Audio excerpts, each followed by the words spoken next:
And ladies and gentlemen of the jury, the prosecution is not going to get that man today. No, because I'm going to get him.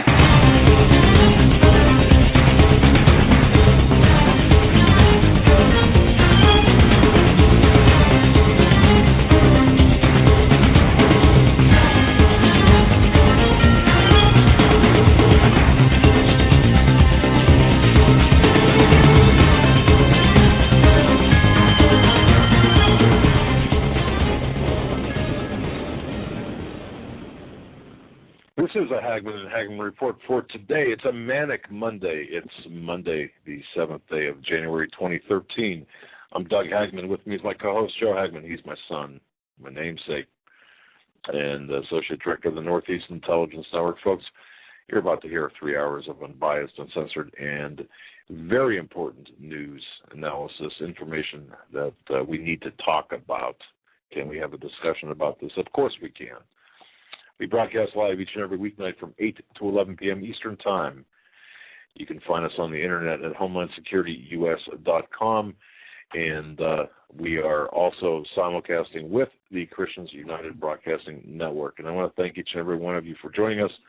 Thank you for your belief, your trust in us as we walk through this minefield, this white noise of headlines, this barrage of headlines, as we walk through this together.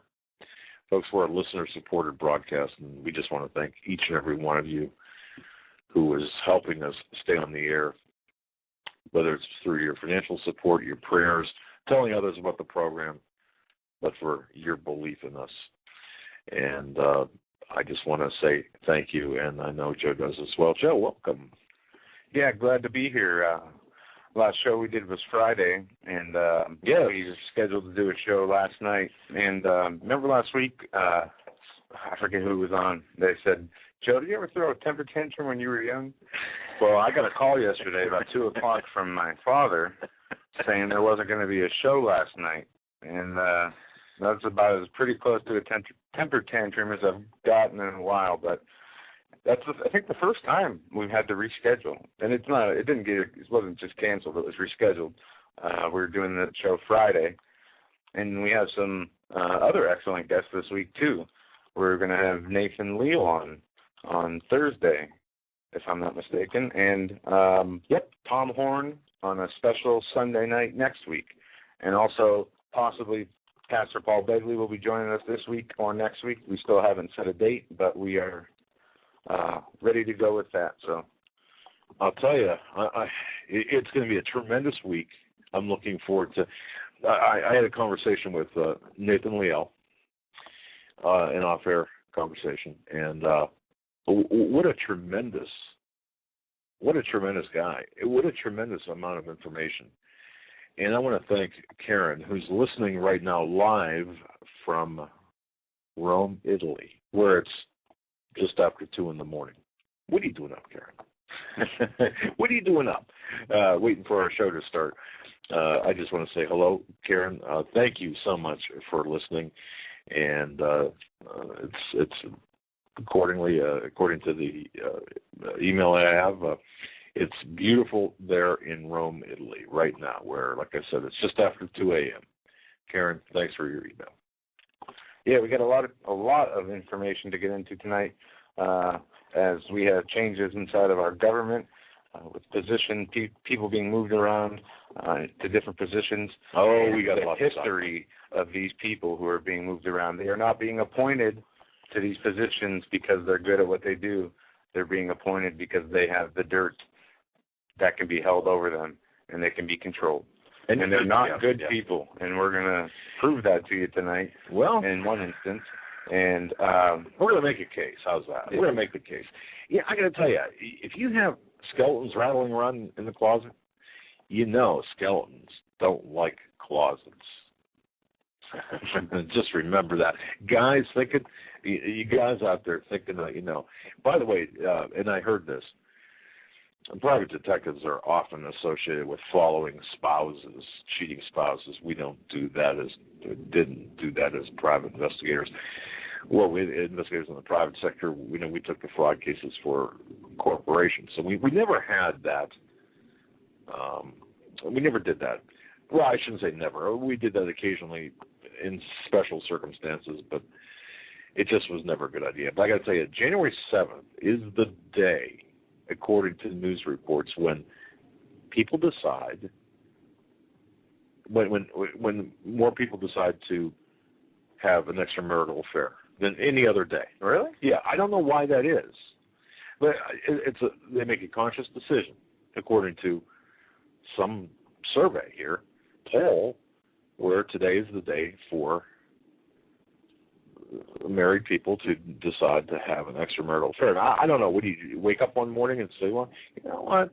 I don't see that happening. I think I'm going to have an extramarital affair. It's January 7th, and it's sunny and it's cold, but that's okay. That's probably one of the weirdest exactly. facts I heard that and I thought, wow.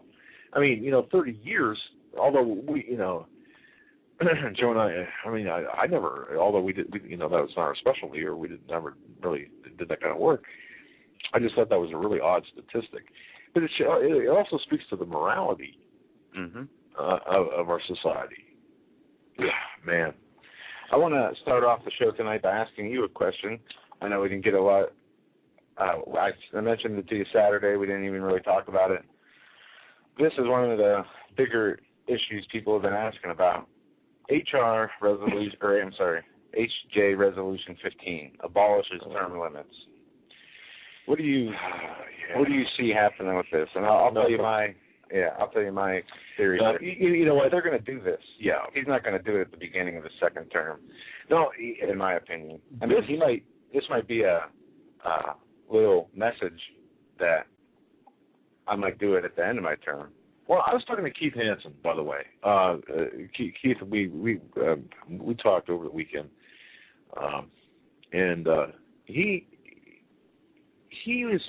got his finger on the pulse of different things, and he mentioned that, and he said, that pops up like every year about this time, or it's always that always pops up in some form of a resolution, or but it never goes anywhere. Okay. So, and I didn't know that. It just surprised me to see it pop up like that. Yeah. And I know if he's going to do something like that, they're not going to make a resolution and talk about it. You're right, and I got to tell people. Joe came to the studio early today, and we planned on working together, working very hard. And what happened was we ended up going in different directions. So if you can imagine an office setting, a studio setting, where two people sitting in the same room saying about 5 words to each other for in a 6-hour time period. Yeah, and that's how it was. We were just engrossed in what we were doing. So I got to tell you, I'm in a weird mood today. I'm reading all this information, and it's like not overwhelming, but where does it end? Well, okay. Where does it begin and where does it end? The title of the show, Striving for Destruction. Our government, the people who are allegedly in charge of keeping things together, are working as hard as they can to destroy America as it has already gone. And that's freedoms that's that are a good left. title you picked. Striving for, that's a good title because that shows an active, not a passive, but an active, yes, an agenda. We can give hundreds of examples from, the last 10 administrations, I'm sure. The last 2 administrations being, the most flagrant, I would say, with the beginning of the tortures and the drone wars and what we see Obama doing with the economy and what Bush did with the economy. It's getting worse. And now we see renowned French economists to join Obama's team.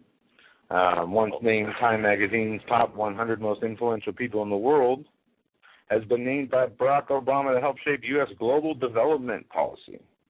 Okay, keywords in there. Esther Duflo, a world-renowned economist.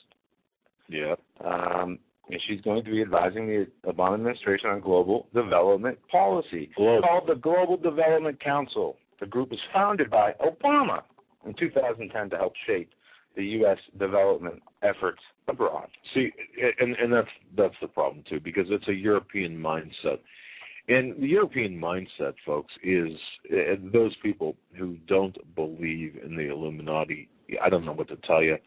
After you call it what you want, the New World Order, right? The Satanists, the Illuminati, it's all shadow evil, government, whatever. It's behind the scenes. But the Rothschild family is really exerting the influence right now, and that's a European influence, and we're seeing it by such appointments as this. Yeah, and it goes on. This article goes on to say she was raised in a left-leaning Protestant family where she became very aware of the economic divides and social injustice at a very early age.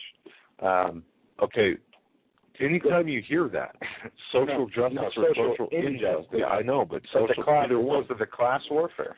Exactly. Yeah, and it's the how they naturally divide people. One of the easiest ways to divide people is to tell the people who don't have much that the people who do have a lot don't deserve it. They do. I mean, we've been seeing this, and all this as the middle class is evaporating at rapid pace. I don't have the article, but I saw it. You know, the middle class will be gone, like in less than a year, I think. They're proposing they want new $1 trillion in new taxes, they said today. I mean, they're getting so crazy. It's so in your face that any more reading the news, I just want to shut down the computer or get away from it, you know. Oh, it's easy to do. That's why you have us to help you walk through it, folks. I mean, because, oh, my goodness. Yeah, I mean, it's going through these headlines tonight, and Planned Parenthood reports record year for abortion. Thanks to who? The tax dollars. Yeah. How sick is that? I mean, I don't want to pay a tax ever again in my life after reading that article. And I was talking with an individual, we've been talking for a long time, who said, well, there is a way. Obviously, people stop paying taxes out of tax. You know, they take a stand, and there's a tax protest. And this gentleman really knows his stuff when it comes to the enforcement part of the IRS and how to not pay taxes. It's not. I know people will scoff and say, "Come on," you know. It's the minute you do that, you'll be made an example of. But really, Joe, I got to tell you, really, the only solution in terms of civil disobedience to fight this machine, this evil machine that we've got, is to stop feeding the beast, stop paying the tax dollars. Yeah, I mean, and I'm not allowed. No, we're not allowed to advocate their own decisions. Everybody should make their own decisions according to, you know. Well, yeah, you can actually go to jail for suggesting not paying taxes and advocating. Well, can you go to jail for me saying I won't pay taxes? No, I won't pay taxes anymore. How's that? Well, then, I mean, really, what's the point? We see that. I mean, it is getting so in your face that it's no longer the people who have been denying that this stuff is happening, that America is losing their freedoms, and you did a great write-up on what some terrorism, anti-terrorism training, law enforcement documents had inside them. Well, you found the documents. And, things like know your rights, the bumper stickers that say know your rights, that's an indicator. Of a domestic terrorist, by the way. Yeah. We see Bank of America is freezing gun manufacturers' accounts. Obama set, with the backing of Pelosi and Reid, to raise the debt ceiling via executive order. We have just things running rampant with the what's going on in the Middle East with the wars in Syria. We had Assad speak this weekend, and what he said was interesting, and we're going to get into that. We have a lot of things, yeah. Oh, before I forget, let me just say this is kind of a off-topic news. I don't know how many folks, I don't know how many of you in the United States are looking for ammunition to buy. Let's just say you've got let's just say you've got one of those evil black rifles. We'll just say it's an AK-47. So you'd be looking for 7.62 by 39 ammo for sale. Well, I just for the heck of it, I called a gun shop in our area and asked them if they had any, and the guy laughed. He said no, and we're certainly not going. I'm not going to buy any. We don't expect any in. I'm not going to buy any because it's $1,800 a case now, and you're looking at almost like $3 a bullet. That's insane. Okay, that is insane. That kind of pricing for ammunition. Yes, and also one thing, the run on the ammunition also is extending to 22 long rifles, where now 22s, and I'm not sure if Keith Hansen talked about this or not, but I think we had a discussion about this, but 22s are actually becoming a weapon of choice, a long rifle, sniper-type weapon of choice. But now, 22 long rifle, for example, 50-count hollow point, $3.85 each.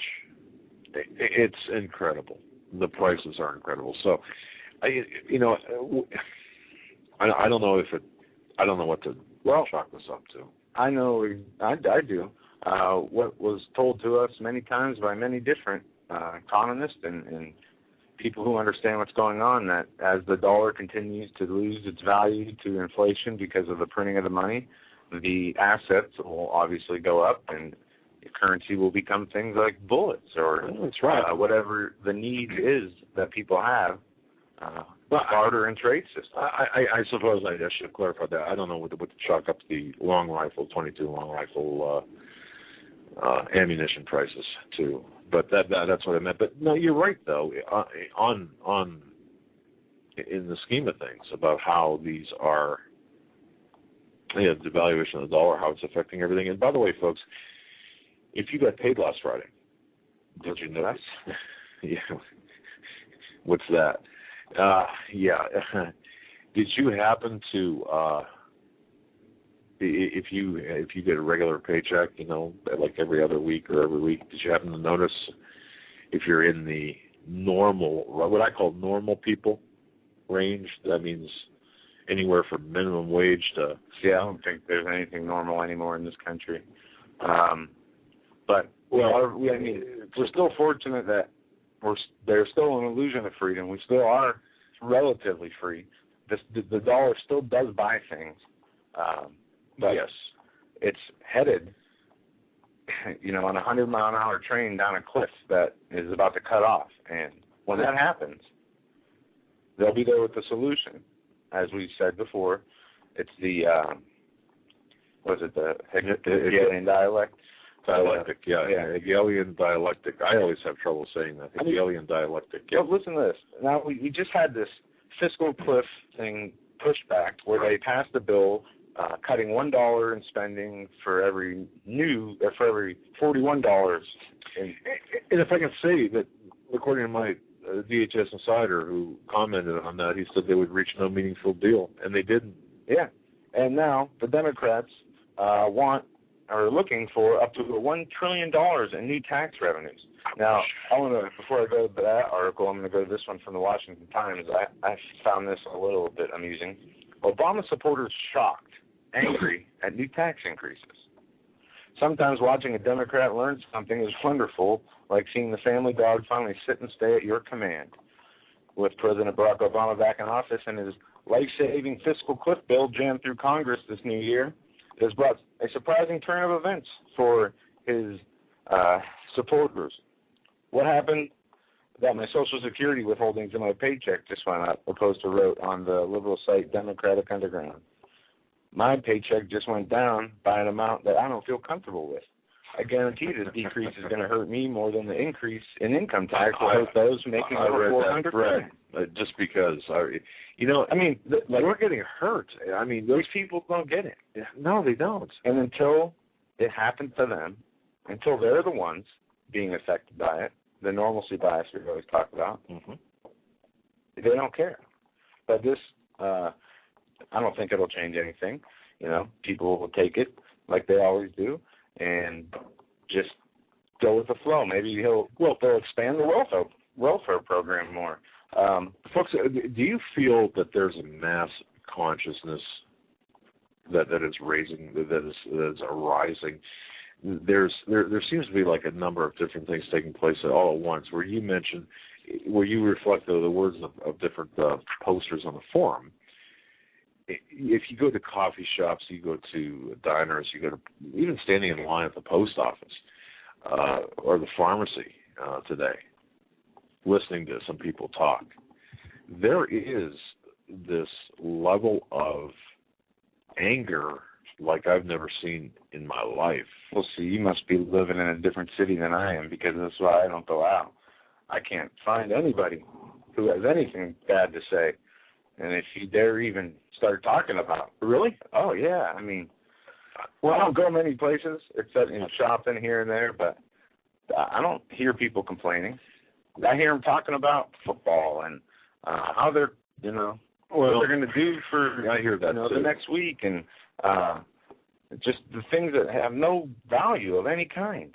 Well, maybe it's because sometimes like I'll stand and I'll just do weird things like stand or sit and listen. Yeah. And listen, yeah, and stand and listen. And I might stay there for 10, 15, 20 minutes and just listen to what people are saying.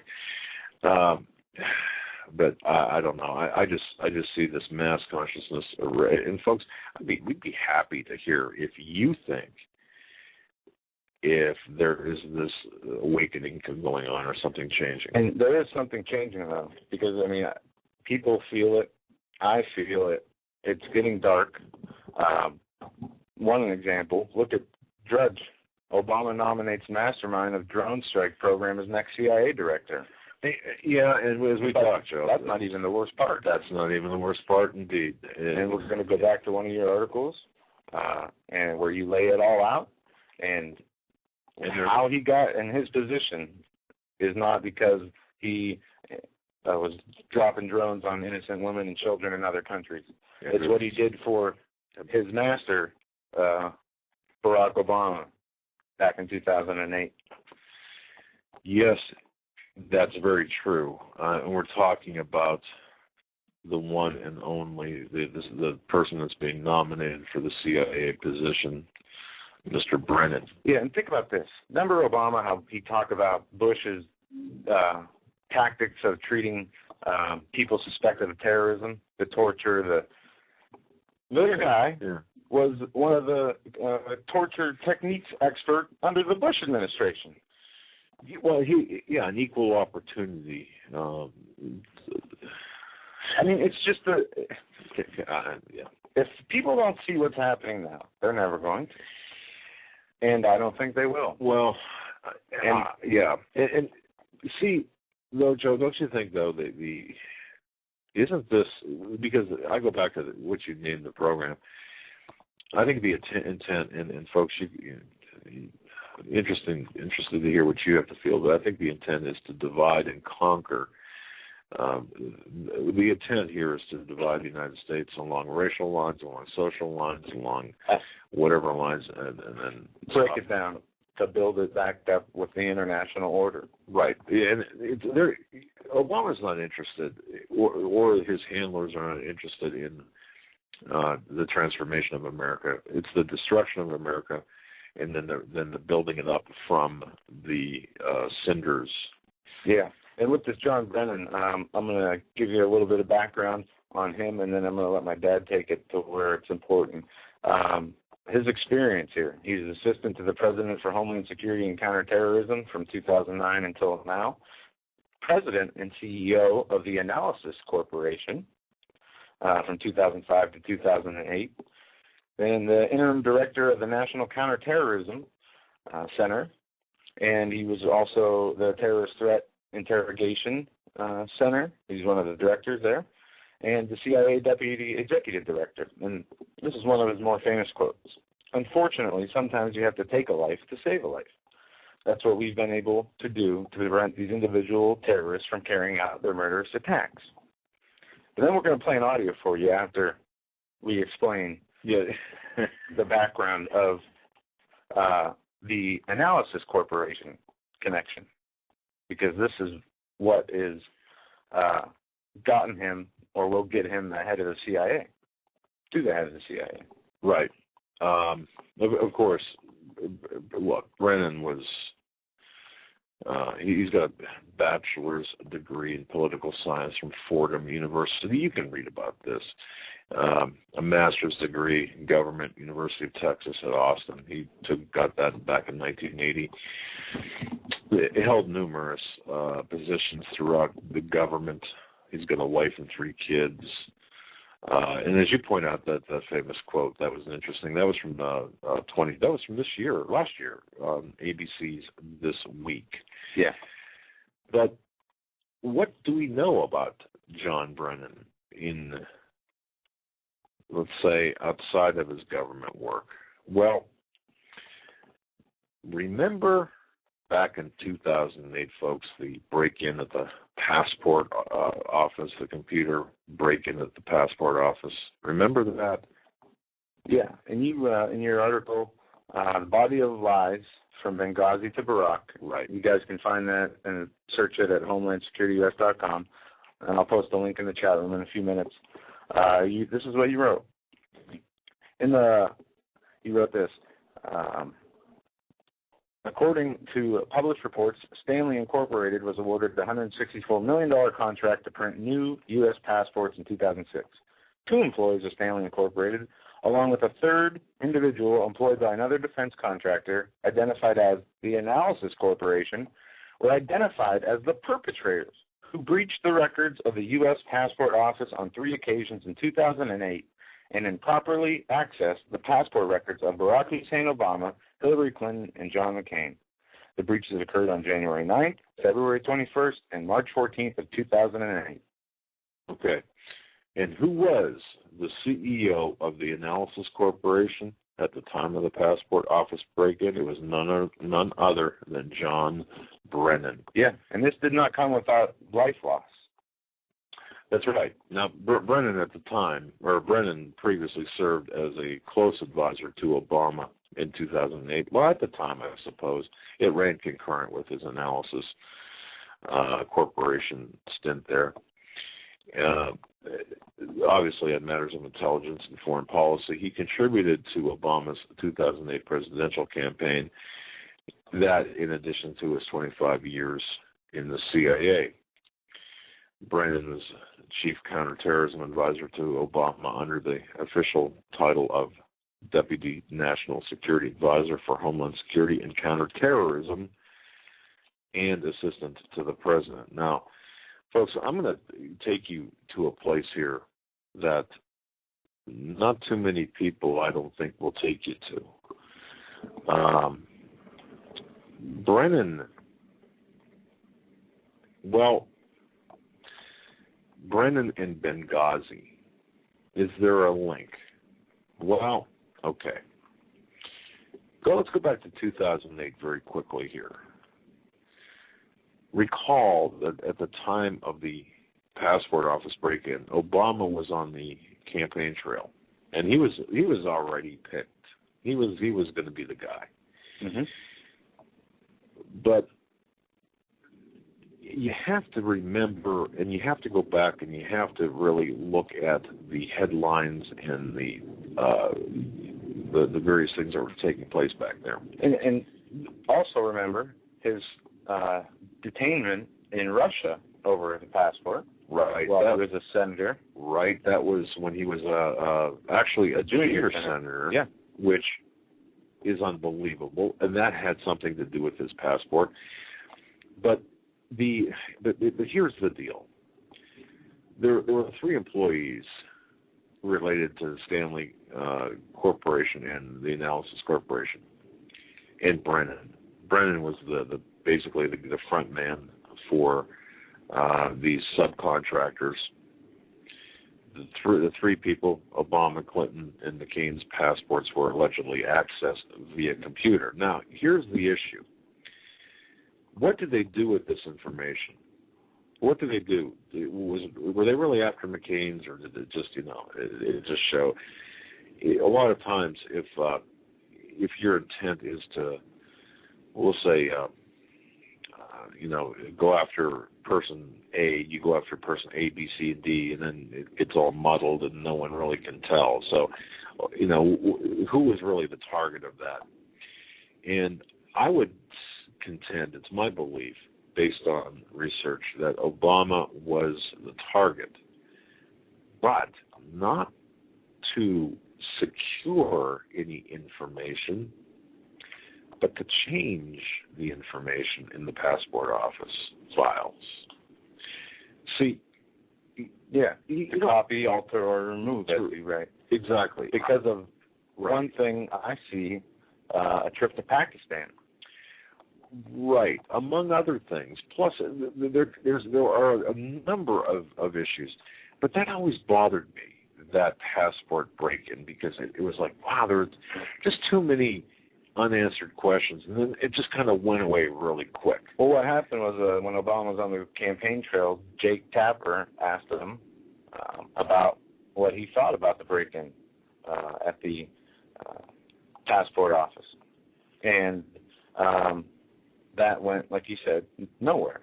But it stopped him. And folks, if you recall, back at that time when he was on the campaign trail, there was a period of time during the notification.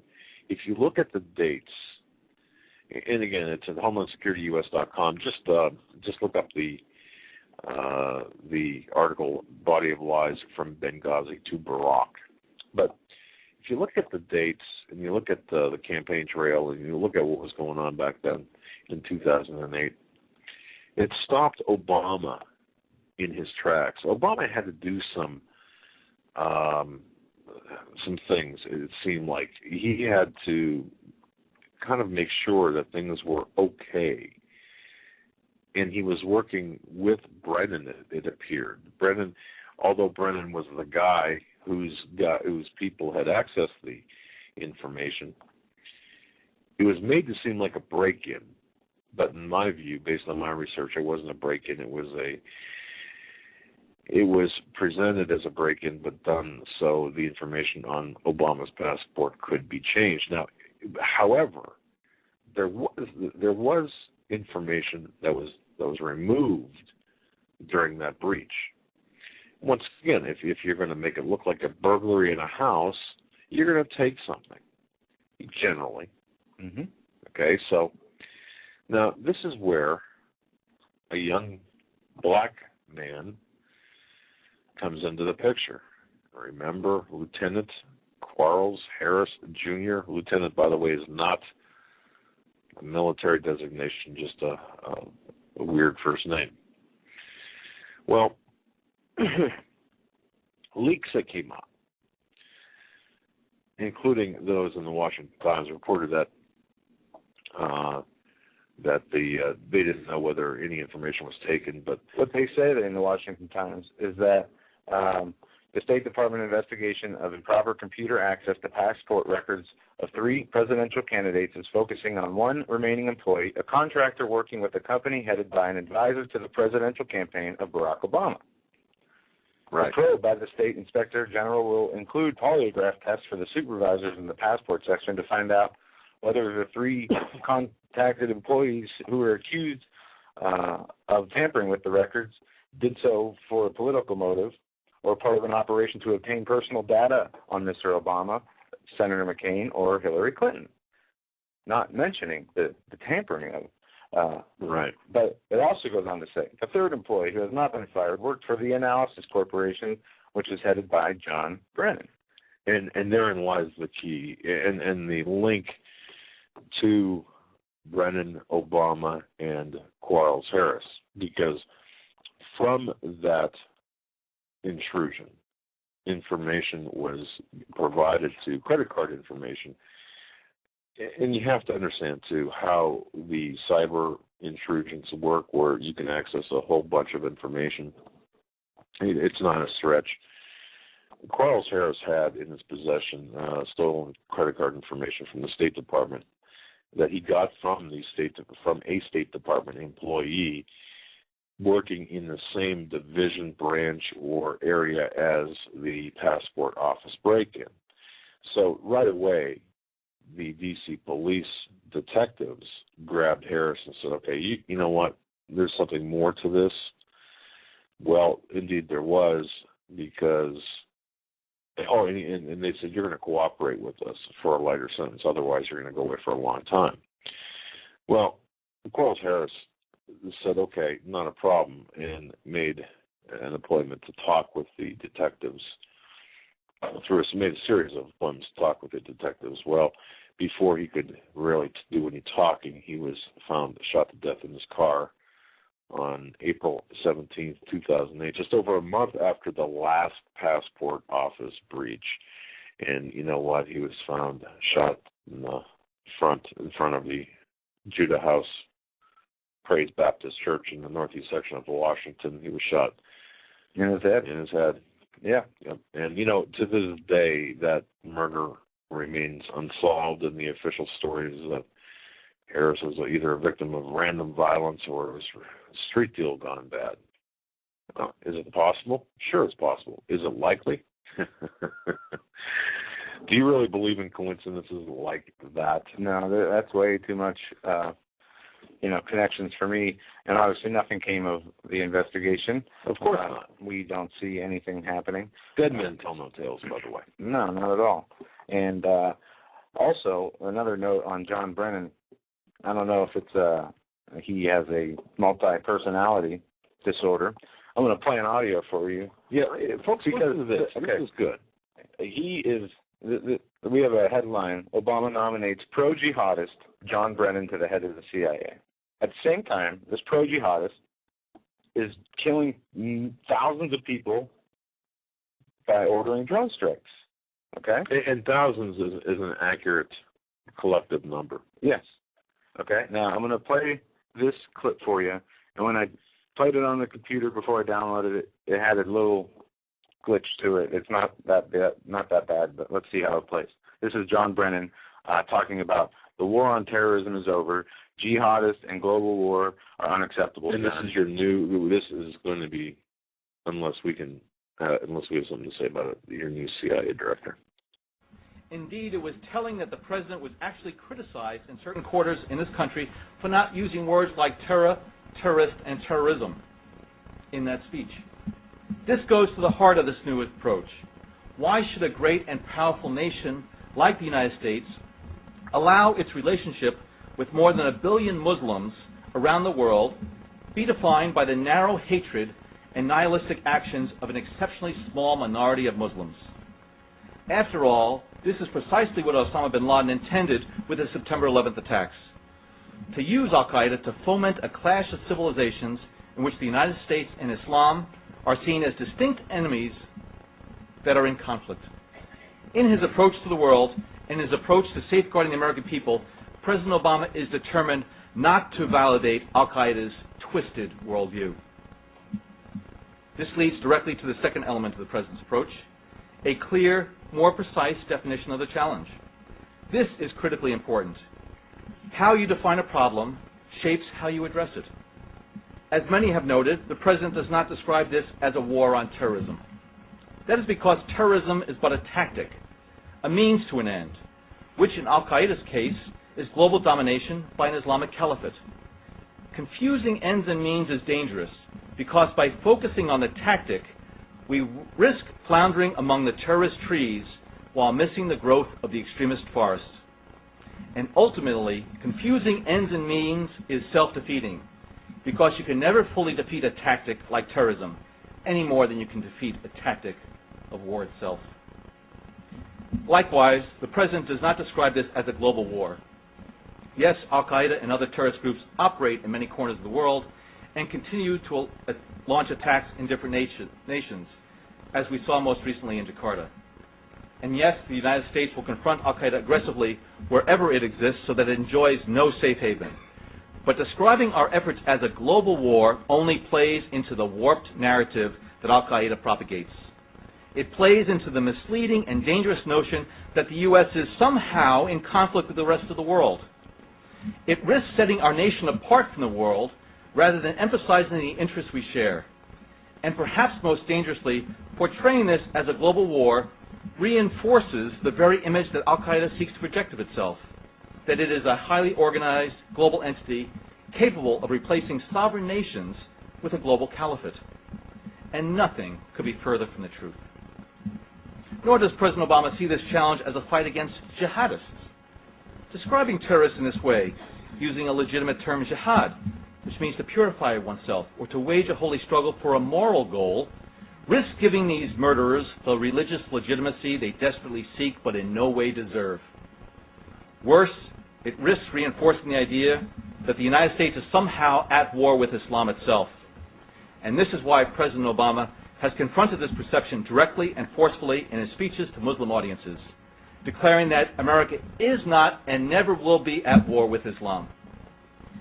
Instead, as the President has made clear, we are at war with al-Qaeda, which attacked us on 9/11 and killed 3,000 people. We are at war with its violent extremist allies who seek to carry on al-Qaeda's murderous agenda. These are the terrorists we will destroy. These are the extremists we will defeat.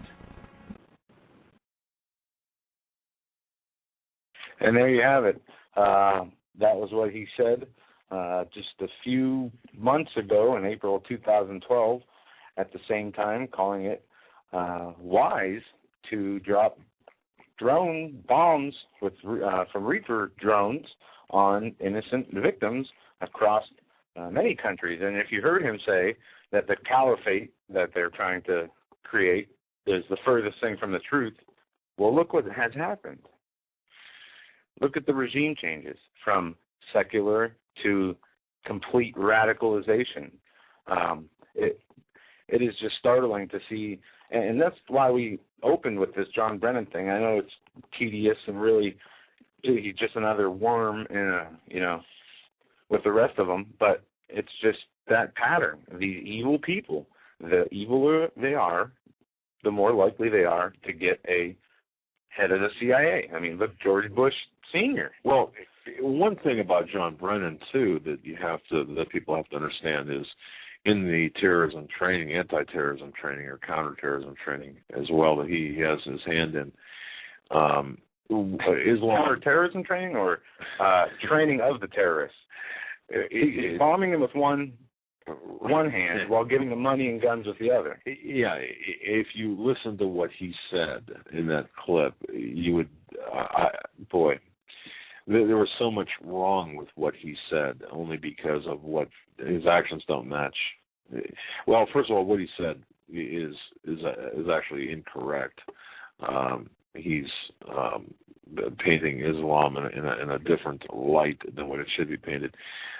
What he's teaching and what he's requiring of, or what he has required of his people during his tenure at the CIA, previous tenure, that Islam is not a violent religion, and it's actually a cousin to Christianity and the Jewish religion. And it's monotheistic, and of course, it equalizes classes of people now through the love of God. And jihad is actually, or Islam is actually, by definition, submission to the will of God, and the Muslim is one who submits. So it's totally peaceful, and Muhammad is on par with Jesus. Now, this is the John Brennan Islam 101. In the same John Brennan, in the same, I should say the same teaching, holds that Jewish extremism is a problem, where Jewish terrorists exist in the form of groups that feel they have a right to reestablish the biblical kingdom of David.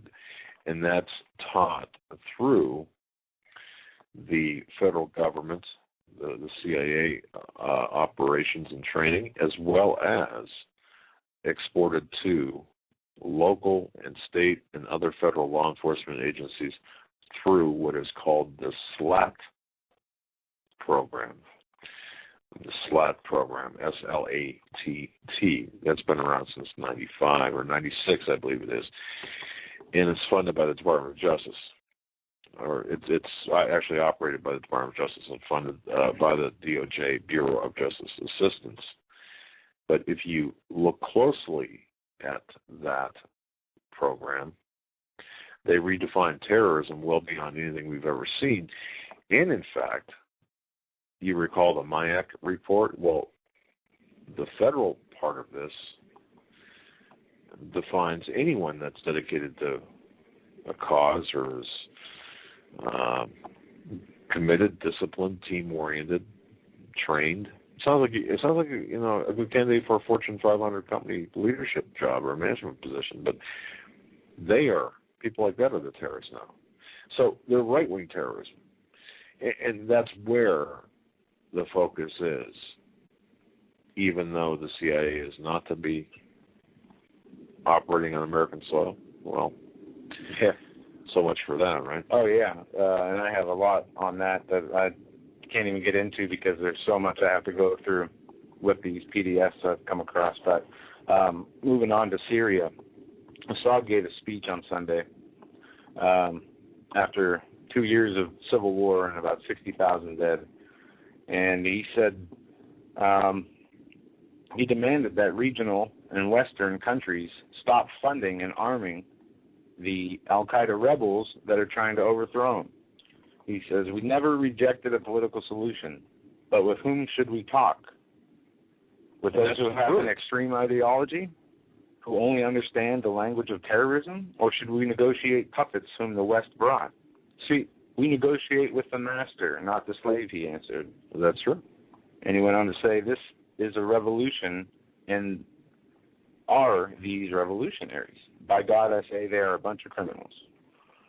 It's odd to say that you agree with Assad, a dictator.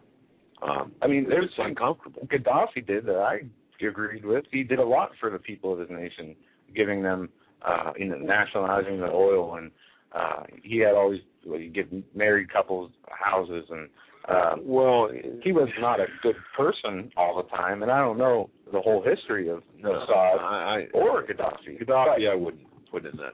From what we saw, did they do anything? Have we ever seen any proof that they ever did anything to start any of this? No. Okay. No, and it's the push of the Muslim Brotherhood. And see, Brennan, as well as Grover Norquist and others, Republicans and Democrats, progressives, and even some conservatives with a small c, are bringing this Muslim Brotherhood mindset into the State Department, into the West Wing as well, and they're exporting it through operations like Benghazi. Benghazi was the biggest running operation in the history of the world, basically, weapons running operation. And it was inspired by the Muslim Brotherhood. And, of course, it's the handlers we're doing the bidding for Saudi Arabia. And people have to understand that. Yeah, the humanitarian bombs. Yeah. So and now, folks who have been listening to us for a long time, we have said that the Muslim Brotherhood operatives have strong influence over U.S. policy. We have long said that. We've long said that they've infiltrated the White House. Now, the Egyptian magazine is claiming, in fact, it was a December 22nd story published in, I cannot pronounce the name of this, I'm not even going to try. I think it's Rose El Youssef magazine out of Egypt, December 22nd edition, said that, there are at least 6 individuals working inside the White House who changed the White House from a position hostile to Islam or various Islamic groups, including the Muslim Brotherhood, to the largest and most important supporter of the Muslim Brotherhood. That's an amazing... And did they name the 6 people? Yes, they did. Arif Ali Khan, Assistant Secretary of Homeland Security for Policy Development. Did you hear that? Assistant Secretary of Homeland Security for Policy Development. This is a guy who sets the policy for Homeland Security. Mohammed El-Bieri, a member of Homeland Security Advisory Council. You wonder why at airports? You wonder why Advisory Council. Rashid Hussein, U.S. Special Envoy to the OIC, and others. Okay. The President of the Islamic Society of North America is in there as well. And Abu Patel, a member of President Obama's Advisory Council on Faith-Based Neighborhood Partnerships. See, infiltration into the White House. I want to skip on to another story because I know something's coming up here shortly. There was a incident today where apparently Alex+Jones was detained by the TSA in Austin on his way to a flight for an interview with Piers Morgan that's going to be airing in a few minutes. I can't wait till I talk to him next time. I really want to talk to him. And in the article that was on Drudge, you broke the story about the people who were critical of the TSA were put on lists. Well, Congressman Bob Barr got a FOIA request and proved that it was right. Well, wait a second. Yeah, I got to tell you this, Joe. No. I was excoriated by I was called every name in the book, man. I remember. No, it's not true. I'm a kook. I'm a nut. The records are there, so you can read them. All the people who think that. I mean, the freedom of information. You mean I was right? Really, yeah. You mean I wasn't making that up? Yeah. Oh. They were forced to admit after the National Opt-Out Day in 2010, the TSA, that it had kept records on people like Alex+Jones and Matt Drudge and other prominent critics of the TSA. But it goes on.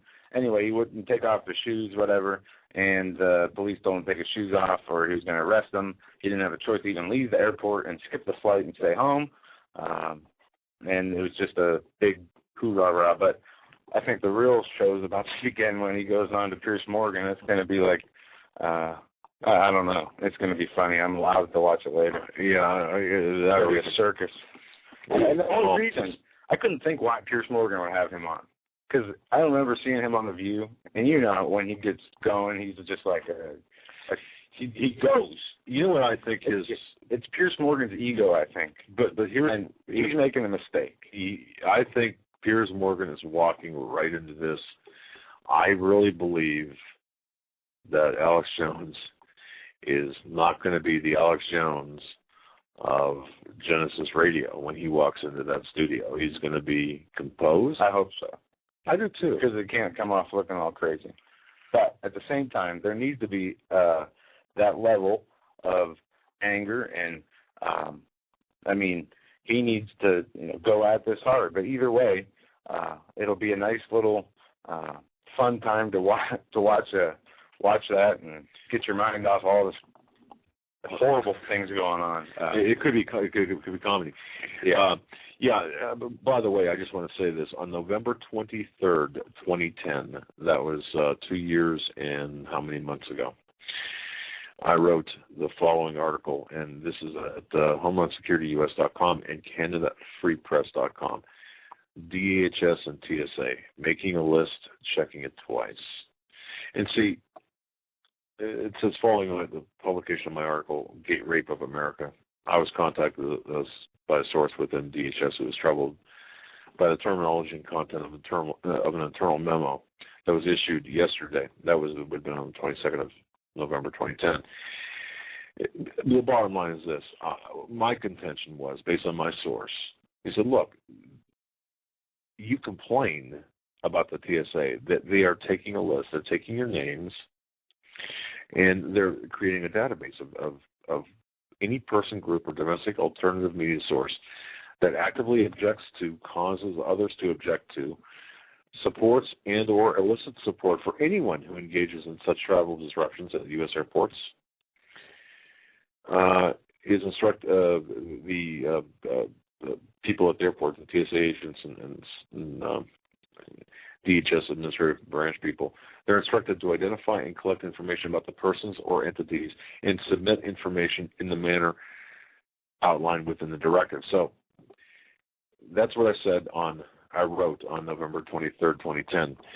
I had received many In fact, if I could name them, I would, but I can't because I don't remember. But the people said, you know what, you're a liar. No one contacted you. I mean, I was calling. Yeah, and reporter Drew Griffin, as it says in this article, was put on the TSA watch list immediately after he filed a report being critical of the organization. So, but yeah, and when he's just one of many, we could spend a whole show going through. So yeah, I mean, and I'm not interested in trying to. I mean, I have no interest in trying to redeem myself. But the fact of the matter is, folks, believe me, if you've been openly critical of the TSA, you're on a list, a specific list, and that's the story. And how do you get off that list? Well, you know what? We all have to stick together. There's no getting off the list unless we disband the TSA or cause the TSA to be disbanded. That again. I contend that the TSA is the most visible and vulnerable government agency out there, that if we stand together, if we lock arms and we say, you know what, you're not touching me, you're not touching a member of my family, that's it, period. We'll go through the safety checks, the reasonable safety checks, but you're not going to nuke us, you're not going to... Yeah, I'm not going to go through a metal detector. Right. But you're not going to touch me or make me take my clothes off. No, absolutely not, even or virtually or practically. Yeah. That's fine, but the TSA's got to go, and they've got to go the sooner the better. And once we achieve that victory, I feel that we will really have the wind behind us behind our backs, and we will be able to achieve many more victories against this tyranny. That's just one small victory if we could do this, but you know what, it's going to take all of us to stand together and say no. Yeah, I'm not sure of those victories. I don't know how many we have. I think the only victories we have are our own personal struggles that we're working on getting over to become better and to do what the Word in the Bible says. I think that's the only real victory we'll have, but I could be wrong. Well, look, we can't stop trying, though, can we? Of course not. Not at all. No, we can't give up. But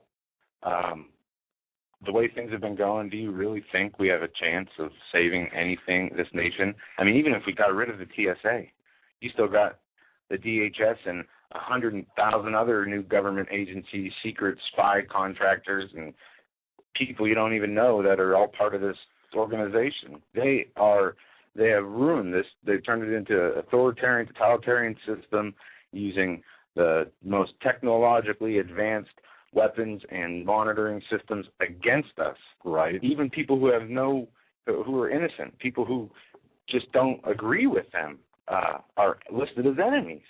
That's correct. And it's good. And Obama is in power to finish the job, turn this over to the international system, the UN, and that's the way.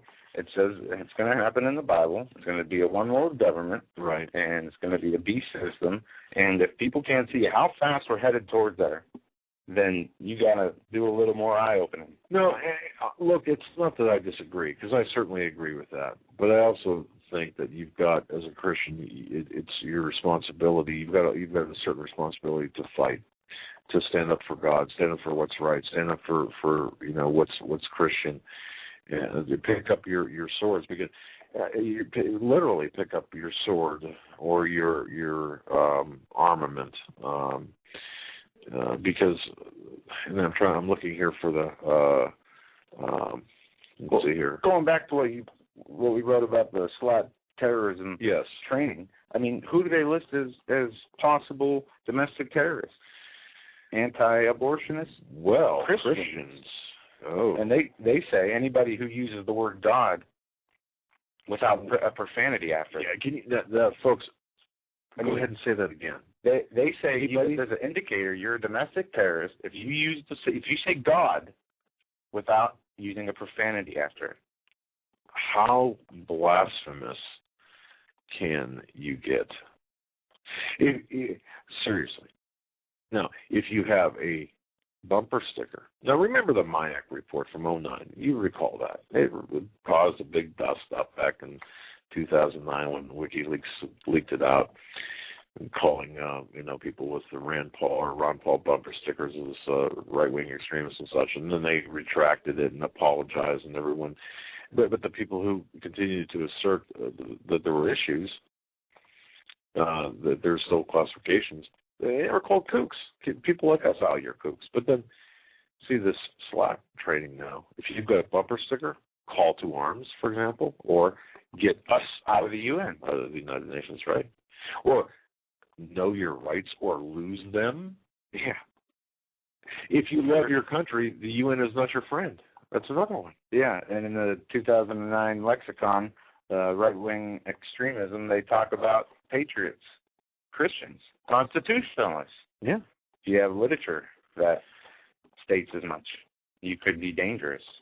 This, folks, this is so important because, people think, well, hey, the MIAC's gone. No, it's not. It's federalized now. Now it's on a federal level. Now they're teaching this.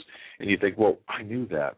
But no, you don't know the extent to the extent, which is not. In fact, we are putting together an article right now that we'll post sometime after the show tonight to tell you exactly how deep this goes. Yeah. And, before we go to the break, I read this last week inside of Luke. Let me find it here. It's chapter 20, I think. And he talks about, Jesus was asked about the last days. And it talks about all the earthquakes and the things that are going to change with the earth. But he says, before that, you will be delivered up for my name's sake. You will be killed for his word. And boy, isn't that literal? I mean, that's literal. Yeah. Because they are talking. In this training, they're not talking about merely arresting you. They're talking about how to neutralize you. And the last I knew, neutralize meant something more than just arresting you. So we're at the top of the hour, folks. I want to thank you for joining us on this Manic Monday, the first hour in the tank, in the can. We're back for 2 more hours right after these short messages. And for those who joined us late, we had to reschedule our Sunday episode with the Insider. He had to reschedule, but it's going to be Friday. We're going to have Nathan Leal Thursday, and then Tom Horn on a special Sunday night show. Not going to want to miss those. Stay with us. And by the way, upcoming guest. Survival of the fittest. In any and all situations, survival is your number one priority. That requires being tough and thinking smart. And the folks at Freeze Dry Guy are going to help you do just that. They have a long-range patrol ration entrees, what they call the Brick Pack. When you're in survival mode, it is absolutely the best item for your survival pack or bug-out bag. You can go farther, faster, and carry more food with the LRP cold weather ration entrees. Not only do these long-lasting, durable entrees help sustain you or your family through the harshest environment or situation, they are by far the most delicious of their kind. No contest. With a variety of tasty entrees, you can't beat the LRP Brick Packs. Let Freeze Dry Guy help you in your survival situations. Go to freezedryguy.com. That's freezedryguy.com. Or call 866-404-3663. That's 866-404-FOOD. Hi folks, Doug Hagmann here. You might know me as the co-host from the Hagmann and Hagmann Report, or as a frequent guest on Coast to Coast AM with George Norrie. If you're like me, you're tired and confused over today's headlines. You just don't know where to turn for accurate, concise information about really what's going on, what's truly going on in today's society. If you don't know where to turn for accurate, well-researched, and properly vetted news, I've got a suggestion. In fact, it's a requirement. Bookmark Canada Free Press. That's canadafreepress.com on the internet. It's just not for Canada. It's for news across the world. Judy McLeod, founding editor, has put together a vast array of talented writers like Kelly O'Connell, Daniel Greenfield, Dr. Eileen Johnson-Powell, a lot of guest columnists, very talented writers. Folks, that's Canada Free Press at canadafreepress.com. Now mobile friendly. Follow on Facebook, because without America, there is no free world. You better wake up fast and listen to this, America. The Obama campaign has launched attack squads disguised as truth teams dedicated to intimidating and silencing all political dissent carried over the internet that criticizes the Marxist Obama. Truth Squad specifically focused on covering up Obama's endless trail of lies, corruption, and subversion, and using the Gestapo power of our own government to police and censor the Internet and shut down websites that dare to carry the real truth about Obama's Marxist coup. Remember the names of these Gestapo-style agencies at work right there in your neighborhood. KeepingHisWord.com, KeepingGOPHonest.com, and AttackWatch.com.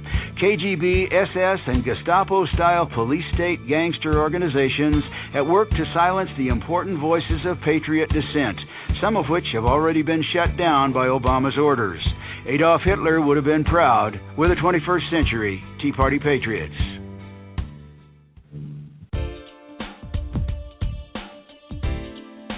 Hold on to your seat. The Hagmann and Hagmann flight is now taking off. Doug and Joe Hagmann have cleared the runway of TSA agents, jihadists, political crackpots, and global elitists. Now get ready for some real news. Here they are, Doug and Joe Hagmann.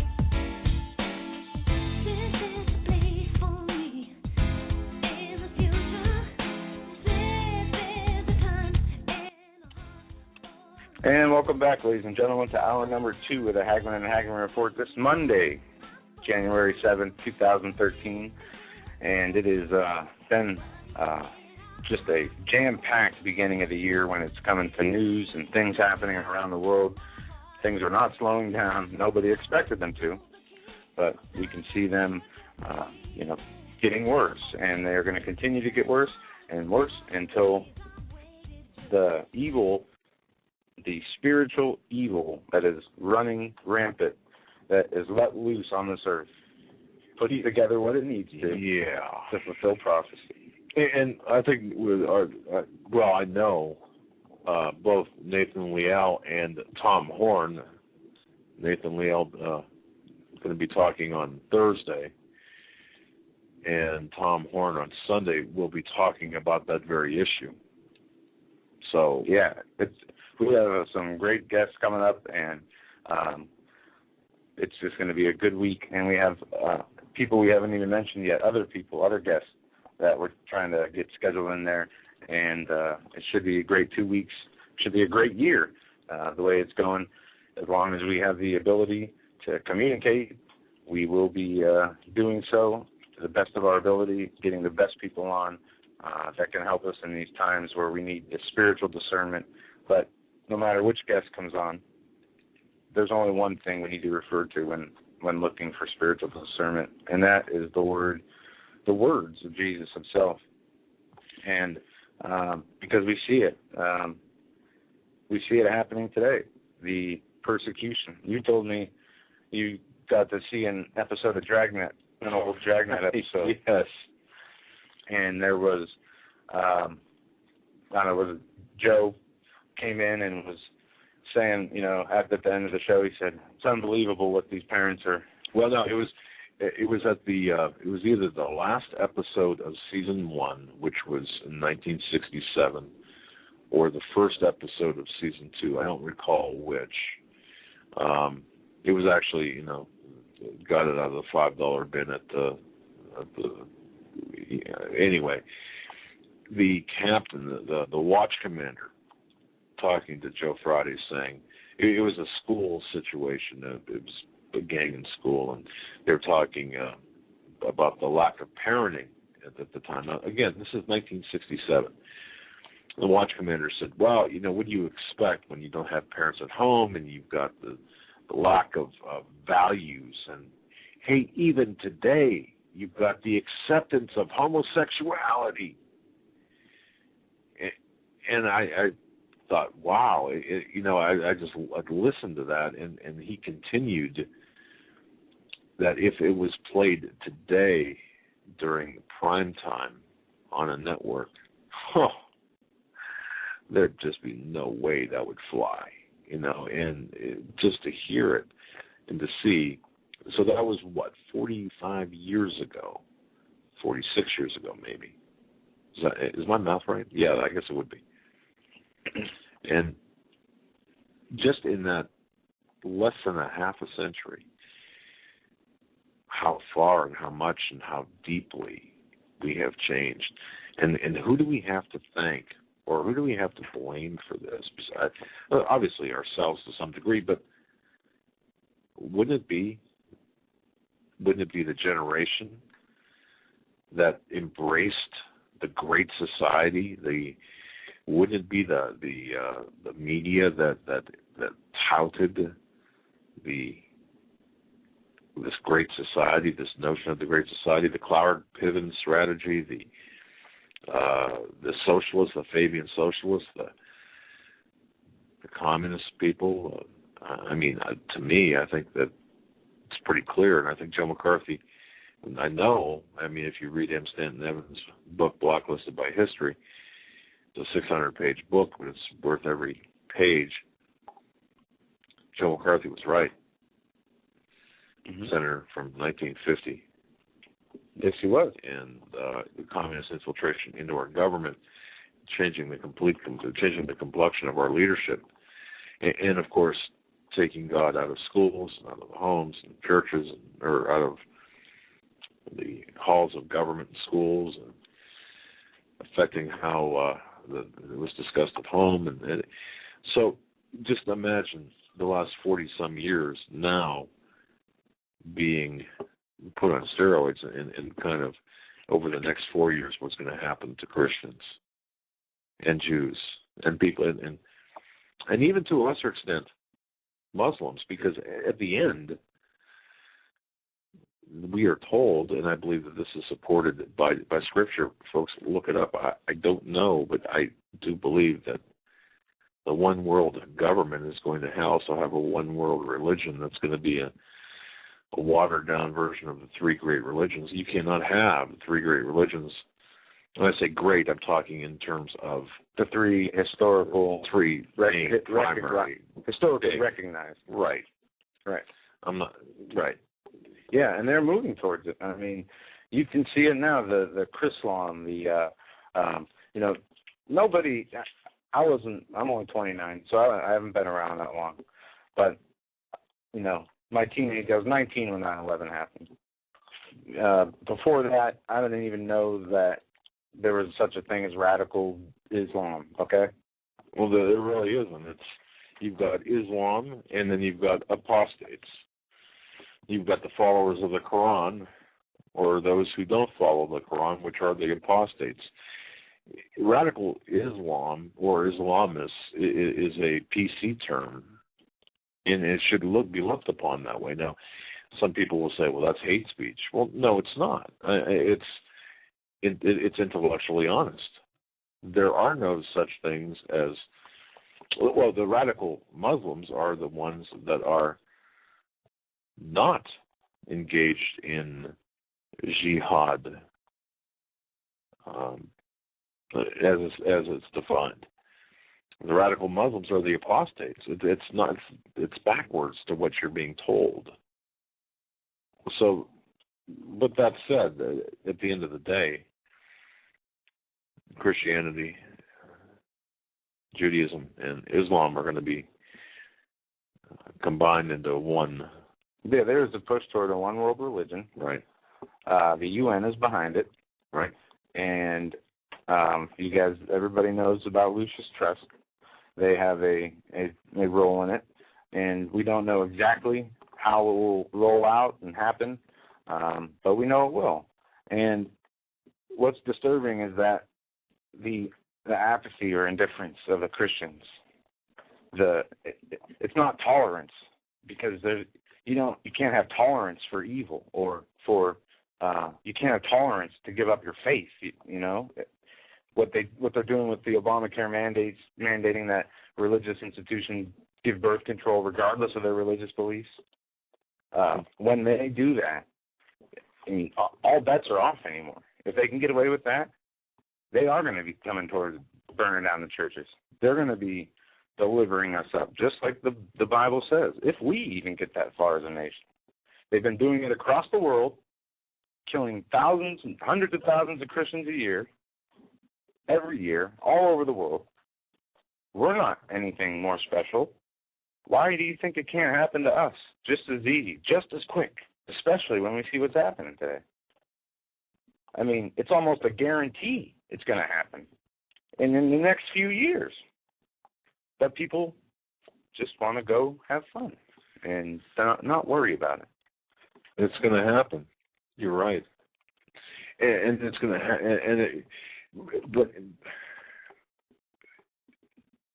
it's going to happen. We're going to have to make some very difficult decisions on how we're going to handle the practical aspects of our lives. But the decisions to die for our religion, our faith, our belief in God, I mean, those should already be made. I'm ready. Yeah. And I'll stand right next to you, behind you, in front of you, if you're ready as well. Right. And that sense of unity under the Lord is gone. People don't want to be part of anything that other people will look at as controversial or extreme. Yes. But it's not extreme. It's never been extreme until we are where we are today. And through subverting, through false flag events or whatever, subverting the mind control on the TV to wherever it's coming from, people have been softened in everything, in every aspect of their lives, in their faith, in their self-discipline, in anything. One of the best things you can do is deprive yourself of something for the Lord and do it right. I mean, that's what, part of the having faith is, knowing you'll be okay no matter what, as long as you have the Lord in your life. But people are on a whole different planet in America. They're okay if they have their TV or if they have their whatever satisfies them. Lovers of pleasure, lovers of self, instead of lovers of God. And we're seeing it perfectly, as it says in, I think it's in Corinthians. It lists what is going to take place, how people are going to act in the end times, in the last days. And, I mean, I think I have it right here. It is dead accurate. I mean, how many people do you know that would rather, do something for themselves than for someone else or for the Lord? You could ask 10 out of 10 churchgoers probably in some churches who would rather do things for themselves than for God. Or if they do it for God, they do it out of a sense of, I guess I got to do this because I'm a Christian. Do you think that do you think Jesus is going to respect that when Judgment Day comes? I mean, we need to really think hard about what we're doing on a daily basis and why we're doing it and who we're doing it for. Because if we're not, then our mind is not in the right place. I agree.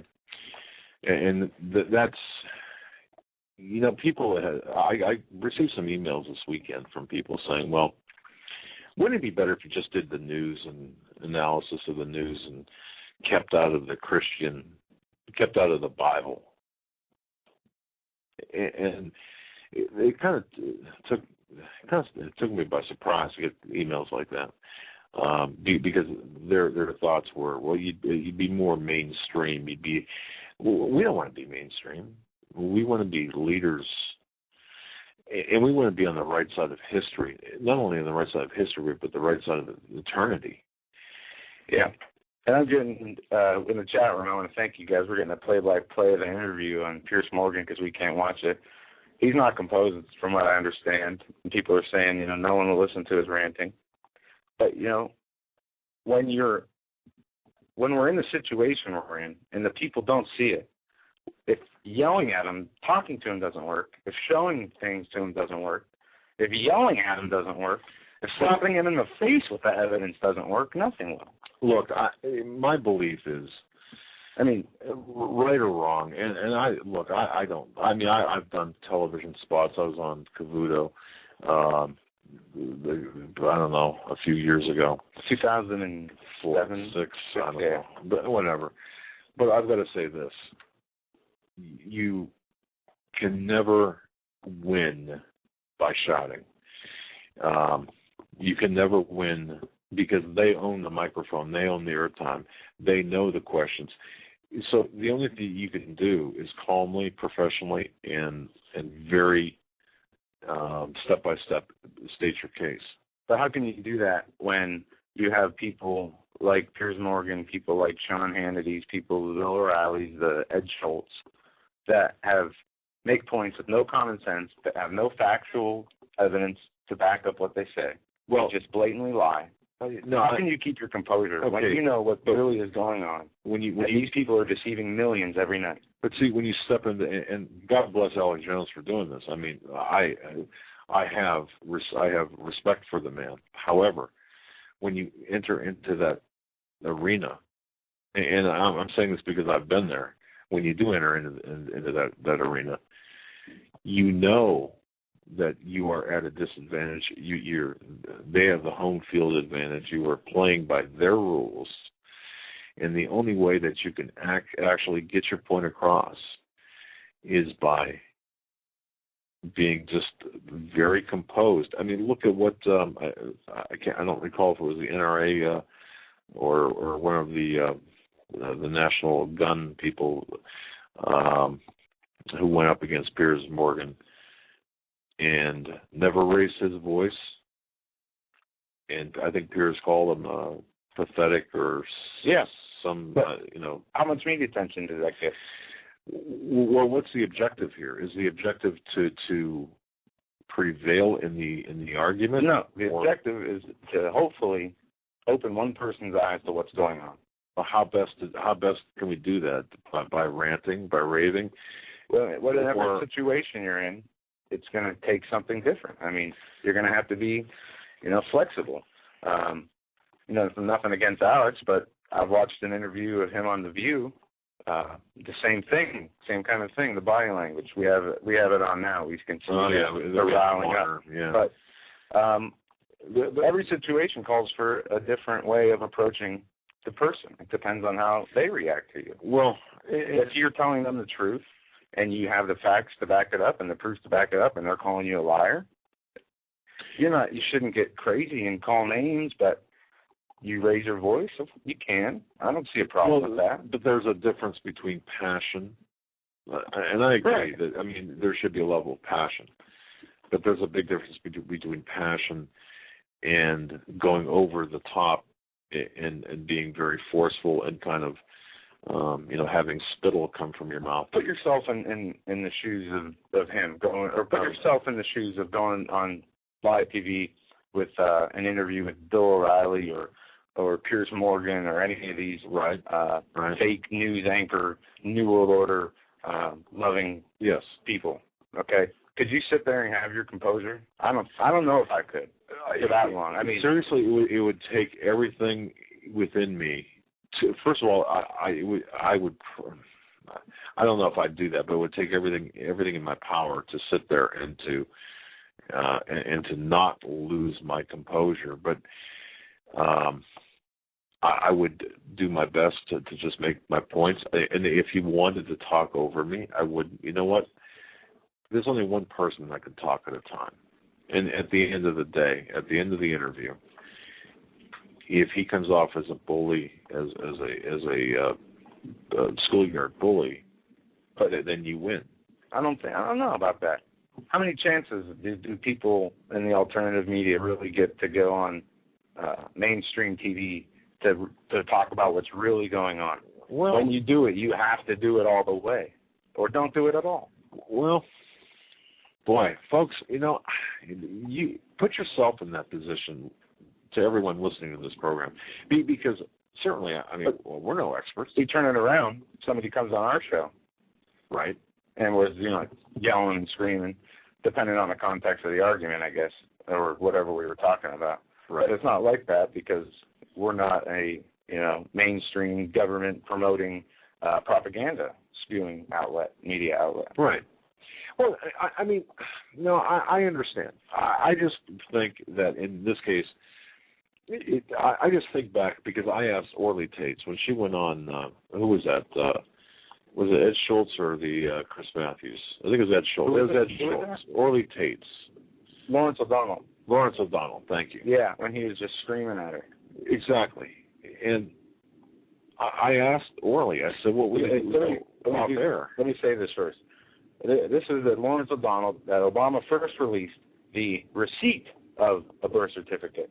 It wasn't his real birth certificate. And they went on TV and said, this is the birth certificate. There is no other document. Right. Okay. So it's proven wrong. Yeah. Anyway. And then this other document comes out, all questionable by lots of people, layers and whatever changes and the names and things wrong with the document. She comes on the show. As soon as the introduction's over, he's screaming in her ear, "Are you ready to apologize?" Yes. And he wouldn't let her talk. And she took quite a left turn as well. I know he wouldn't let her talk, but she also, when she did talk, she raised an issue that was so far away from the issue that they were talking about. She raised the issue of the Social Security number rather than still addressing the certificate of live birth, and that just enraged him even more. But personally, I would not sit on the other end of a table or TV screen or monitor or whatever and be berated on national television. I just wouldn't do it. I would just say, you know what, thank you very much, but I'm not going to sit here and listen to you. I'm not going to, be subjected to your nonsense.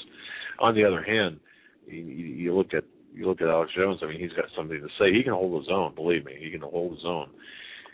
I have no doubt. But once again, I just go to the intellectual part of it. If you're going to have a reasonable, intelligent discussion, you just can't be screaming. I say at this point, who cares?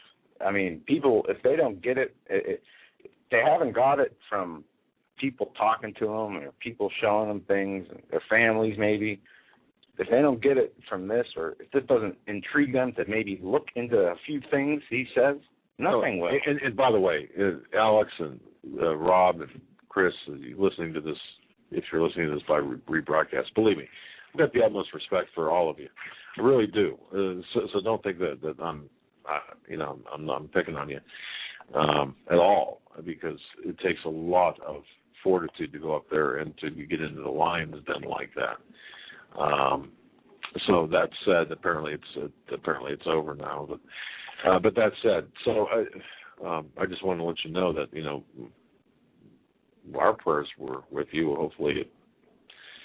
Hopefully you changed some minds and hearts of some people, because we are at the fight of our life right now. Yeah, fight of our life. I want to, Angie, you sent me something a week ago from the Columbine student's father. I got to read this.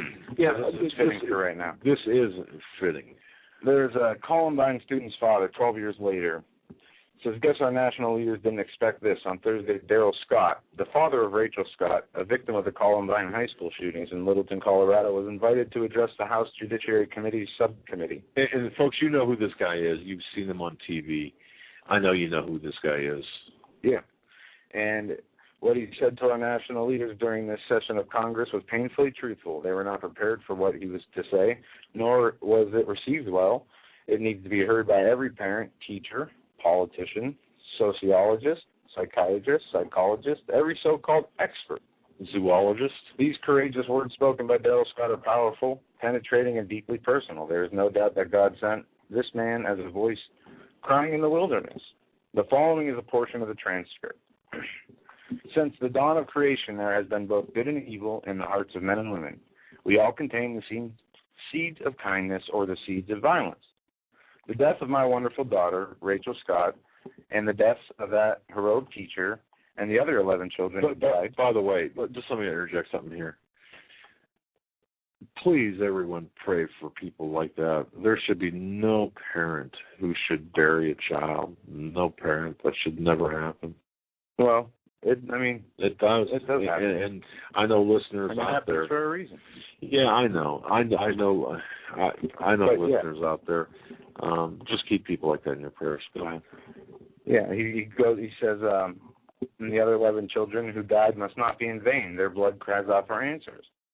The first recorded act of violence was when Cain slew his brother Abel in the field.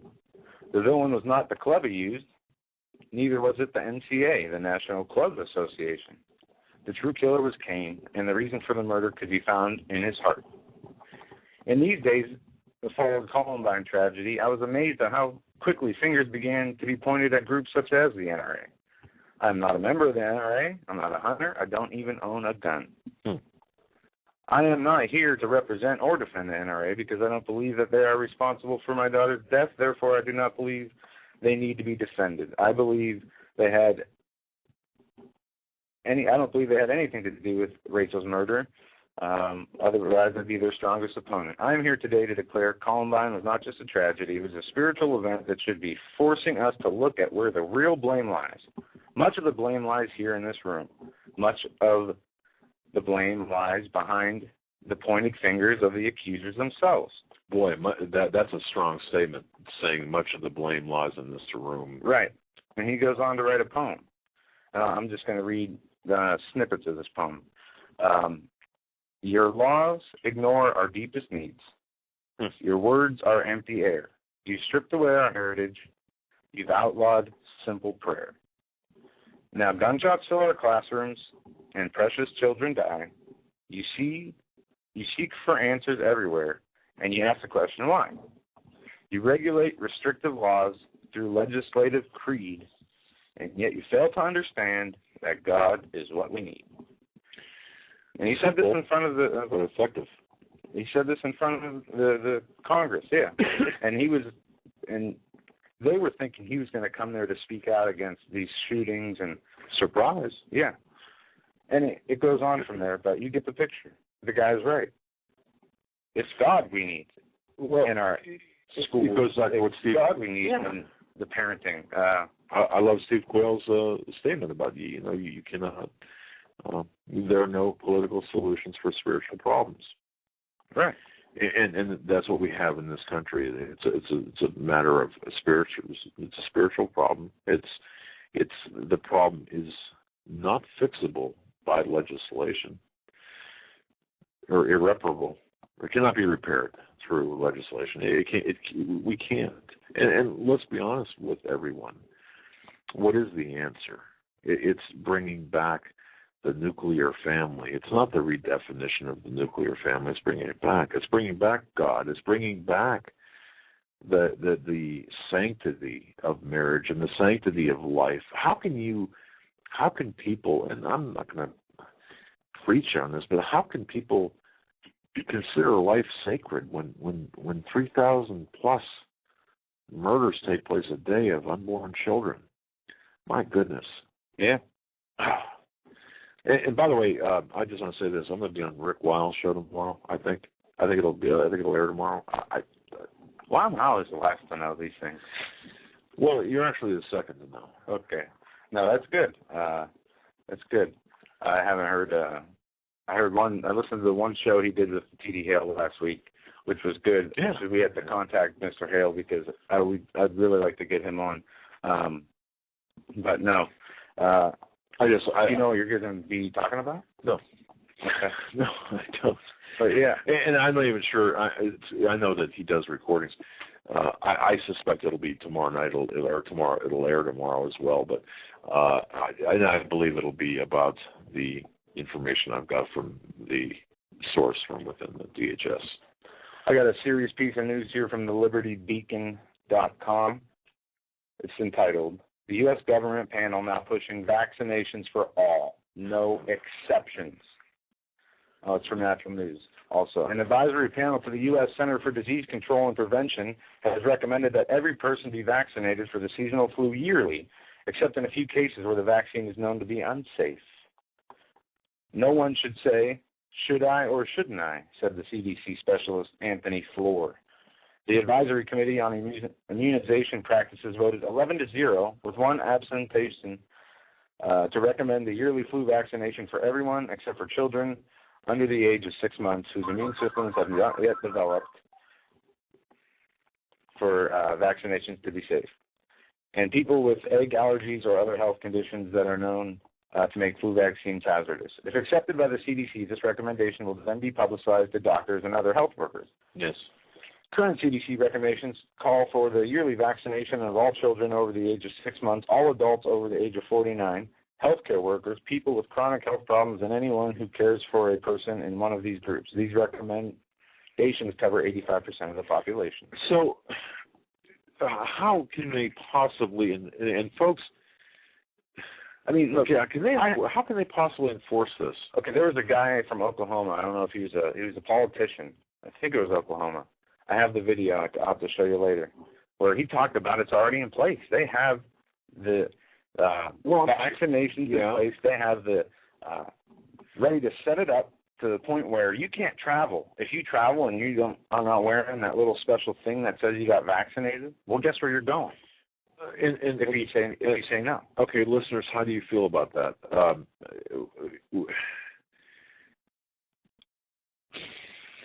Sorry, I just at this point, is there a law, Joe, that's on the books that says you must be vaccinated?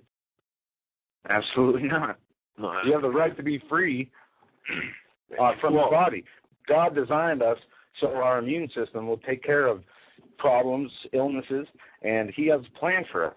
So, but I know that is there a law, for example, in your state, wherever you're at, that to send your child to school, that your child must have certain vaccinations?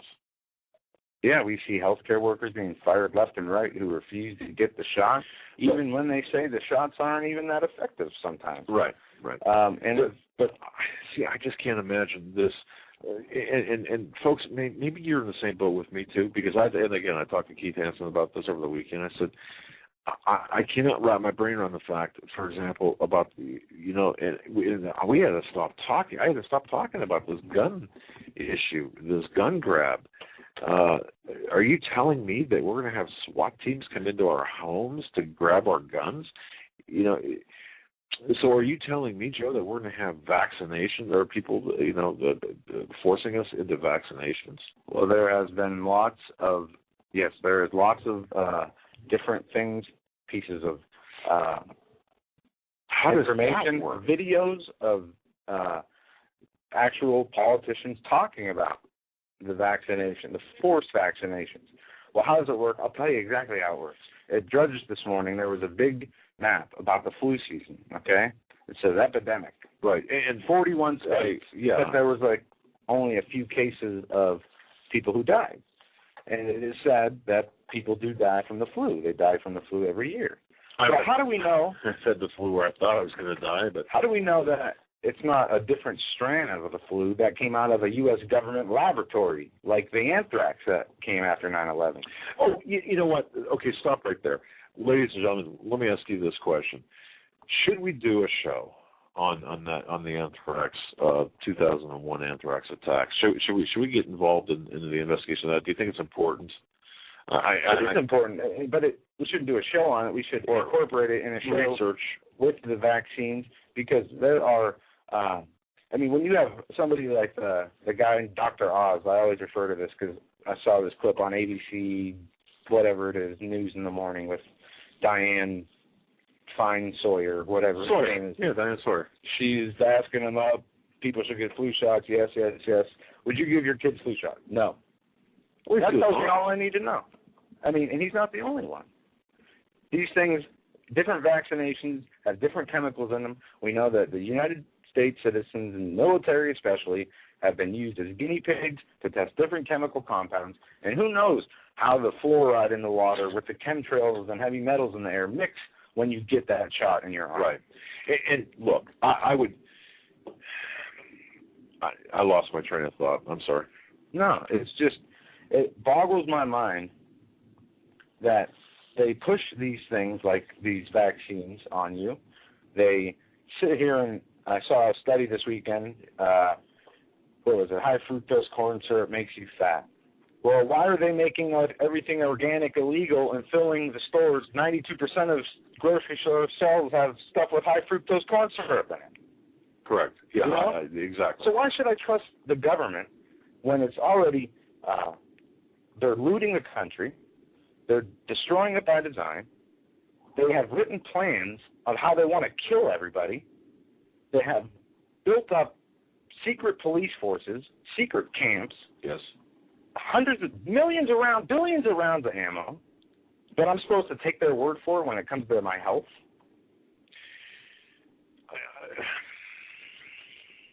Yeah, it's not right. And if you can sense my frustration, I'm very frustrated because it's at some level you get to the point where, okay, how much more can you take? How much further can we be pushed? And I'm sure everyone, to some extent, listening to this program feels that way. Now the question becomes, what are we going to do about it?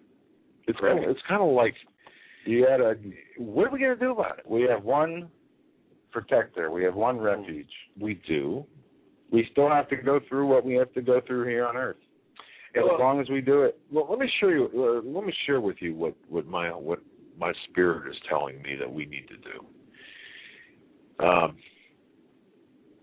I believe that each one of us, like I always say, if you're listening to this program, you're a leader. So, okay. Now, as a leader, think of a nice green lawn in the summertime. And little daisies or little weeds kind of poke up every so often above the natural green of the lawn. Little clover things, maybe. Or dandelions. You're that dandelion. Among all that green, you're the dandelion sticking up.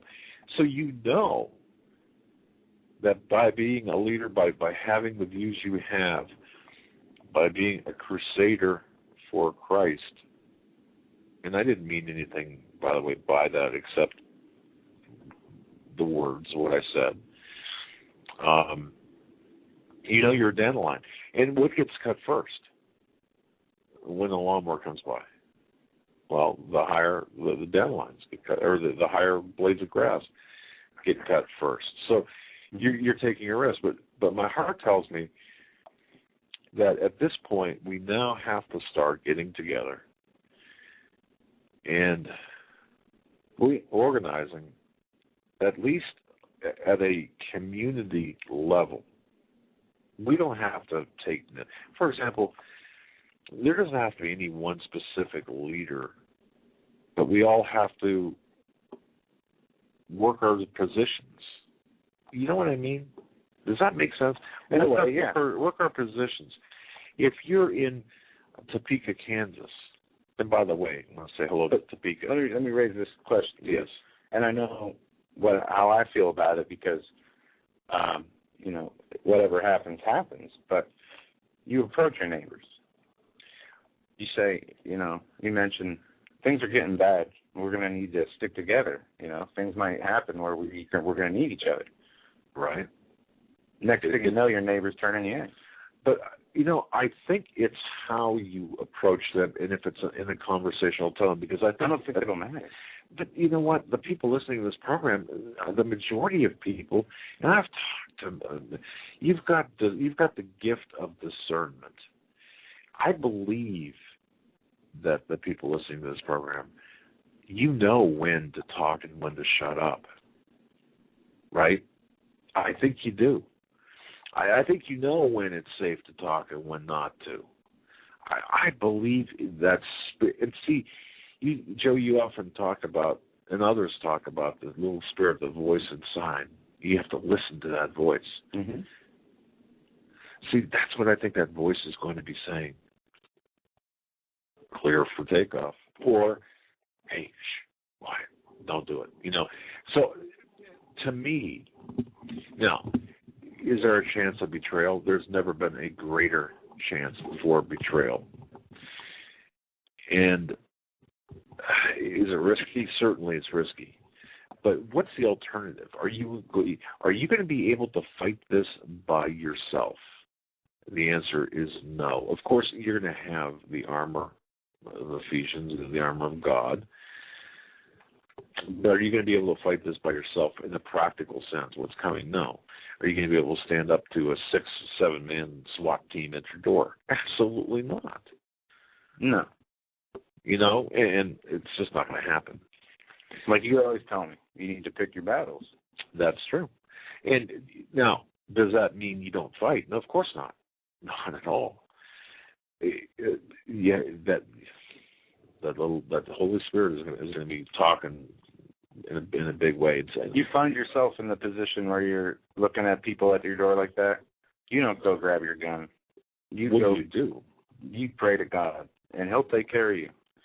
Well, if no, He has a plan for you. But in a sense, the people who are relying on their guns more than they're relying on God are going to perish.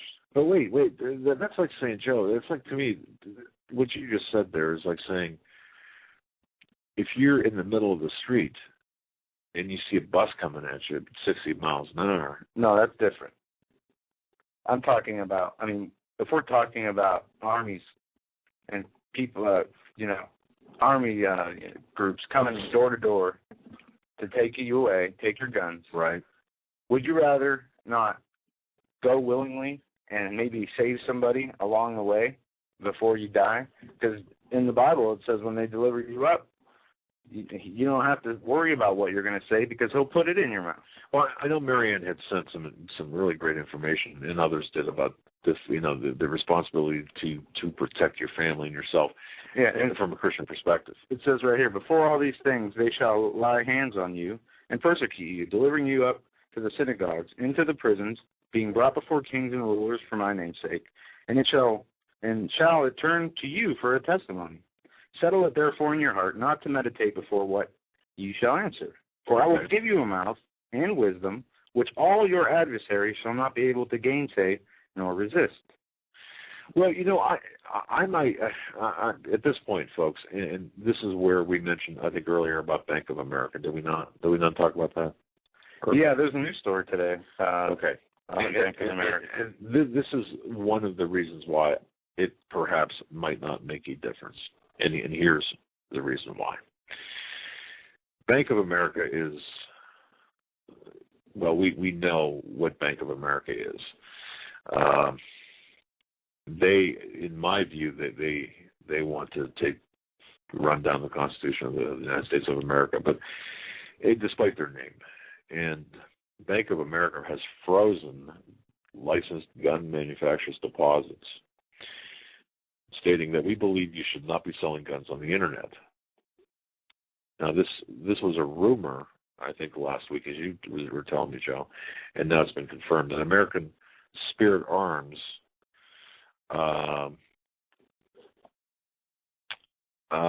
Joe, okay, I'm looking at this very poorly crafted email, which I apologize, but it looks like there was a confirmation that American Spirit Arms did confirm this. I got an article right here.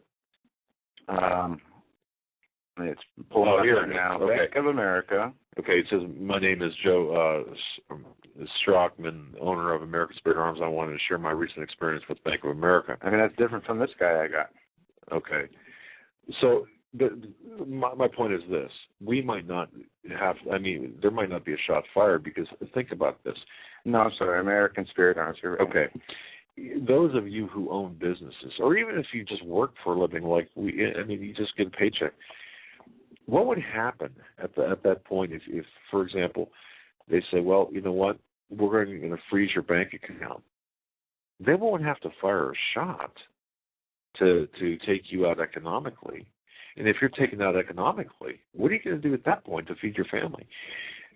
Wouldn't that seem like a better route to take than to send a SWAT team? Because obviously there are people out there committed to die in their homes or at their driveways to fight against a team of soldiers. And don't get me wrong, I'm not telling people to just hand over their guns and give up. If I see my family or my neighbors getting attacked and I have an opportunity to help them, I'll do it in a second. Well, and I think if it comes everyone, to me personally, most people would. If it's just me, if it's you alone, right? Yeah, I don't have it. I'm not.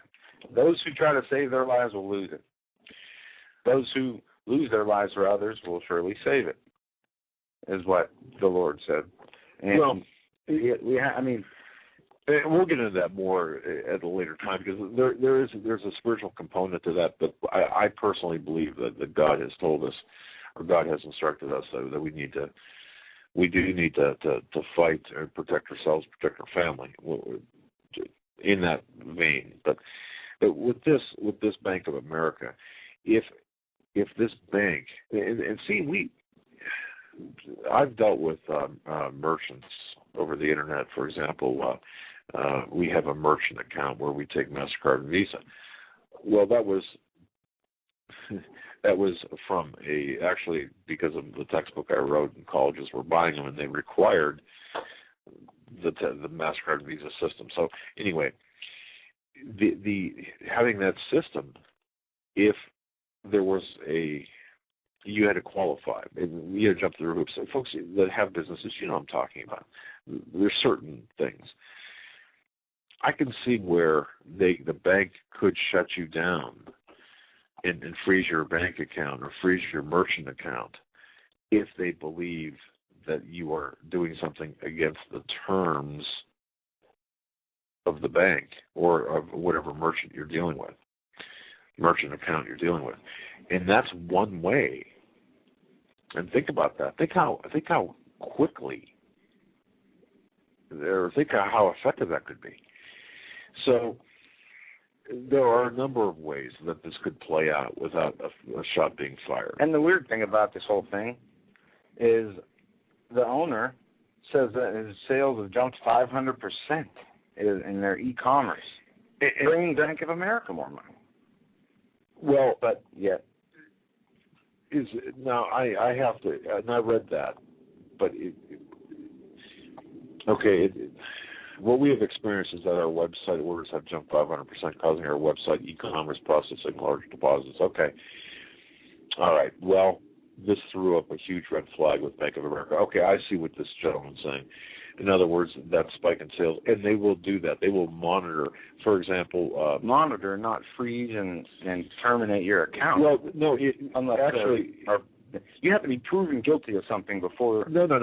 Okay, let me just say this: if you have an e-commerce account, and ladies and gentlemen, I'm sure if you ever have this experience, if you ever want to open a business or have a business and you've got an e-commerce account, and it could be authorized.net or whatever the gateway to your merchant account, MasterCard, Visa, whatever that gateway might be, you've got to sign an agreement. You've got to say, okay, this is what we're selling. You might be selling chili dogs or food, or you might be selling books, or you might be selling books and DVDs. If all of a sudden you start selling Volkswagens, they can terminate your account. Okay, because you signed. There's a very narrow area that in terms it's the terms of service. Now, what they did here, however, is they froze this business's money. That is ramping up. I mean, I could see them saying, look, we're no longer going to do business with you. Find someplace else. But to freeze the money, holy cow. That, to me, is a new level. And obviously, where's the potential for redress? The Justice Department? Good luck with that. So, I mean, to switch subjects and go back, I'm reading the wording on the TV from the Piers Morgan. He's still talking. He's talking about the American democracy, and he said, how scary is it that this man, Alex+Jones, I felt threatened, and he has millions of listeners every day. I would say Alex+Jones probably has more viewers and listeners than Piers Morgan does. I don't like to condone violence, but I probably would have slapped Piers Morgan. No, you know what? And again, just out of principle. I remember back in, I don't know, this is like early 90s, and I don't know how many people have seen celebrities and met them, or wanted, for example, to maybe get an autograph for a child.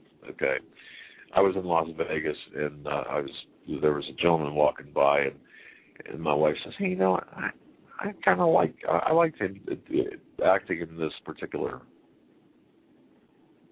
show."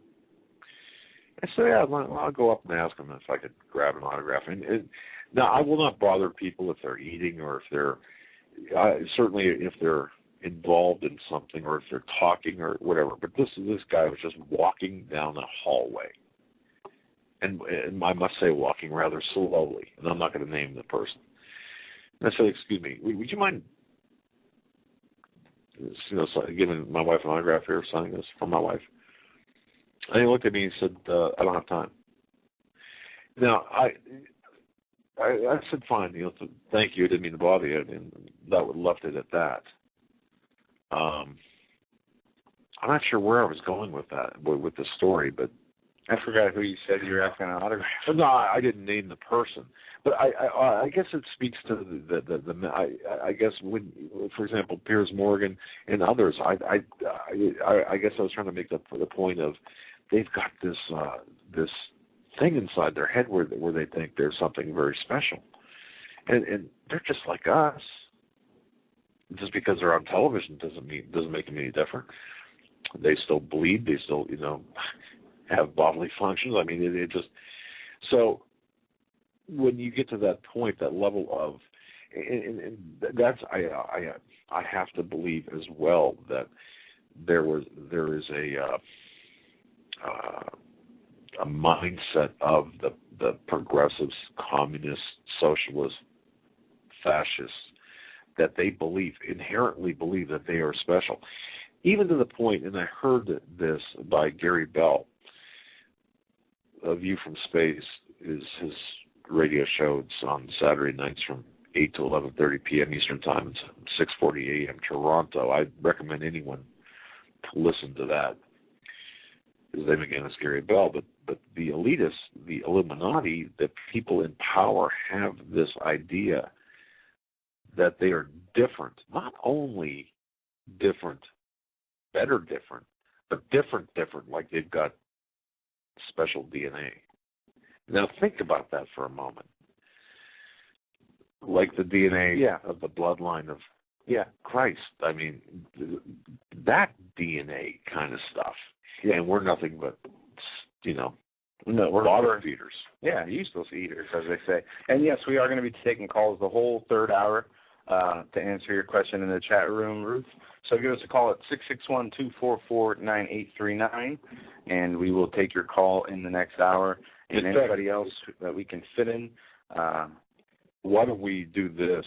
Because, ladies and gentlemen, we do have AM stations that do simulcast us. We're getting close to the top of the hour. Why don't we take a break now, and that way we'll have a little bit more time for your calls.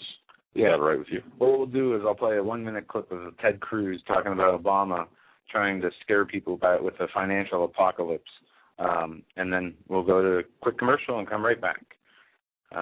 That's all right with you? We'll do that? Yeah, let's rock and roll with this. All right. This was from Sunday, I believe. Oh, yeah, I don't know when the interview was. Folks, you're listening to the Hagmann and Hagmann Report.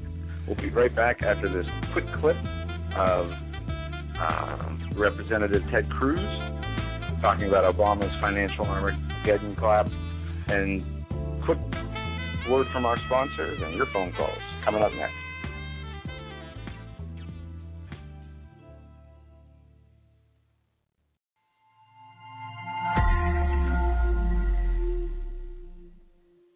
Senator, are you willing to risk default on our debt by taking this debt ceiling battle right to the limit? No, and let me be very clear about this. I do not support default on the debt. We should never default on the debt. And the only players in Washington who are threatening default on the debt are President Barack Obama and Harry Reid. This is an issue, and earlier in this show you played the president threatening default. In any given month, federal tax revenues are approximately $200 billion a month. Interest on the debt is $30 to $40 billion a month. There is plenty of revenue to service the debt, and any responsible president would have stood at that podium and said, under any circumstances, whatever happens with the debt ceiling, we will always pay our debt. We will never default on the debt. And the reason the president isn't doing that is he's trying to scare people. He is trying to raise this specter of a financial apocalypse.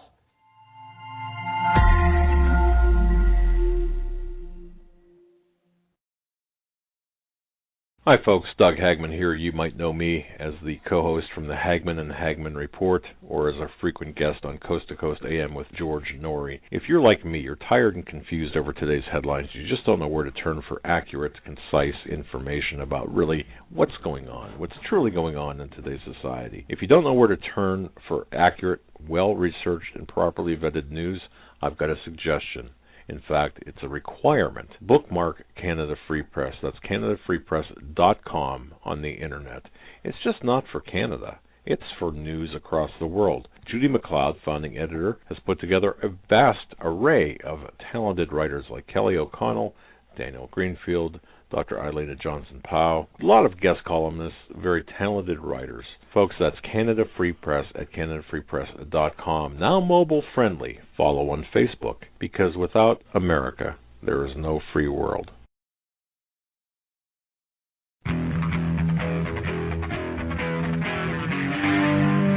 Doug Hagmann. One guy that doesn't need a bullhorn to get your attention. You want answers! I want the truth! You can't handle the truth!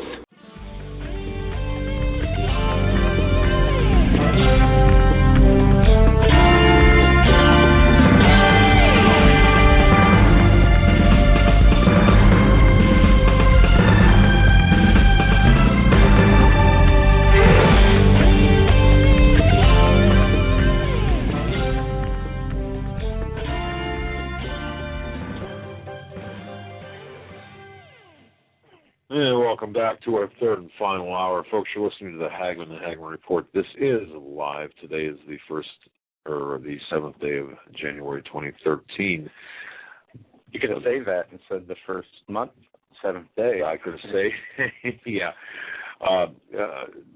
Folks, you are listening to both Doug and Joe Hagmann. We are the Hagmann and Hagmann Report. We're going to be taking your calls this hour, 661-244-9839. That's 661-244-9839. And for the last time, in case people have joined us late, can you give the schedule for the week? Yeah.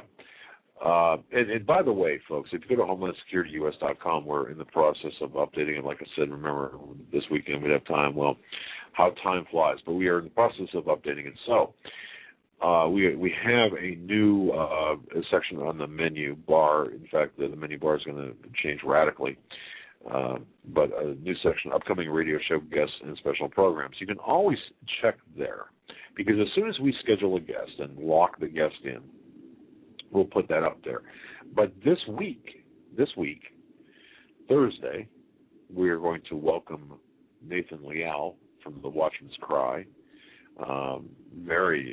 This gentleman was requested by numerous people, including Karen from Rome, Italy, who's listening live. I want to say hello to Karen in Rome, Italy. And on Friday, this is the program that we were to have on Sunday, yesterday, that was canceled because of this Financial Insider's schedule. That's going to take place on Friday from 9 till midnight Friday, okay?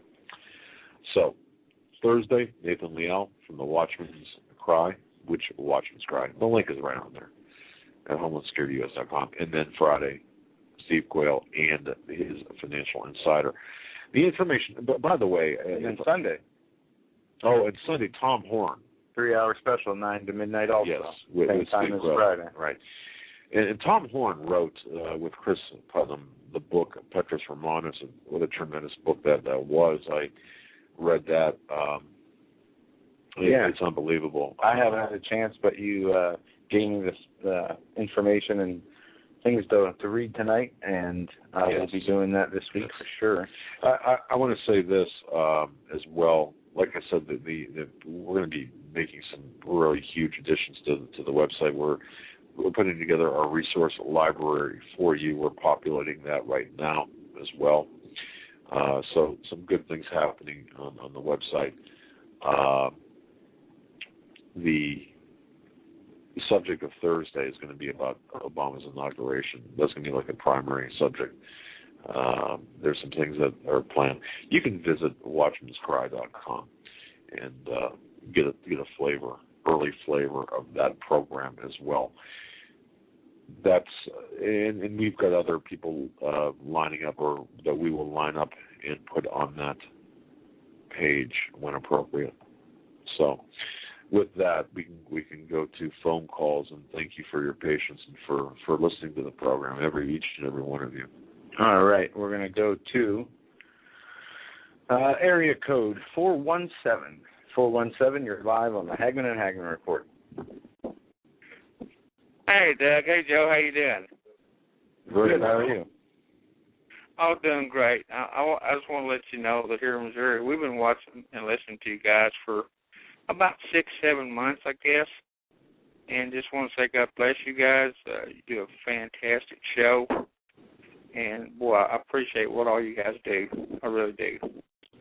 I thought, caller, I thought perhaps you were going to say that you want us to pay your therapy bills, but because of that. But, no, but I do have a question for you. As far as the time frame, as far as gun confiscation and all that, what is your gut feeling on that?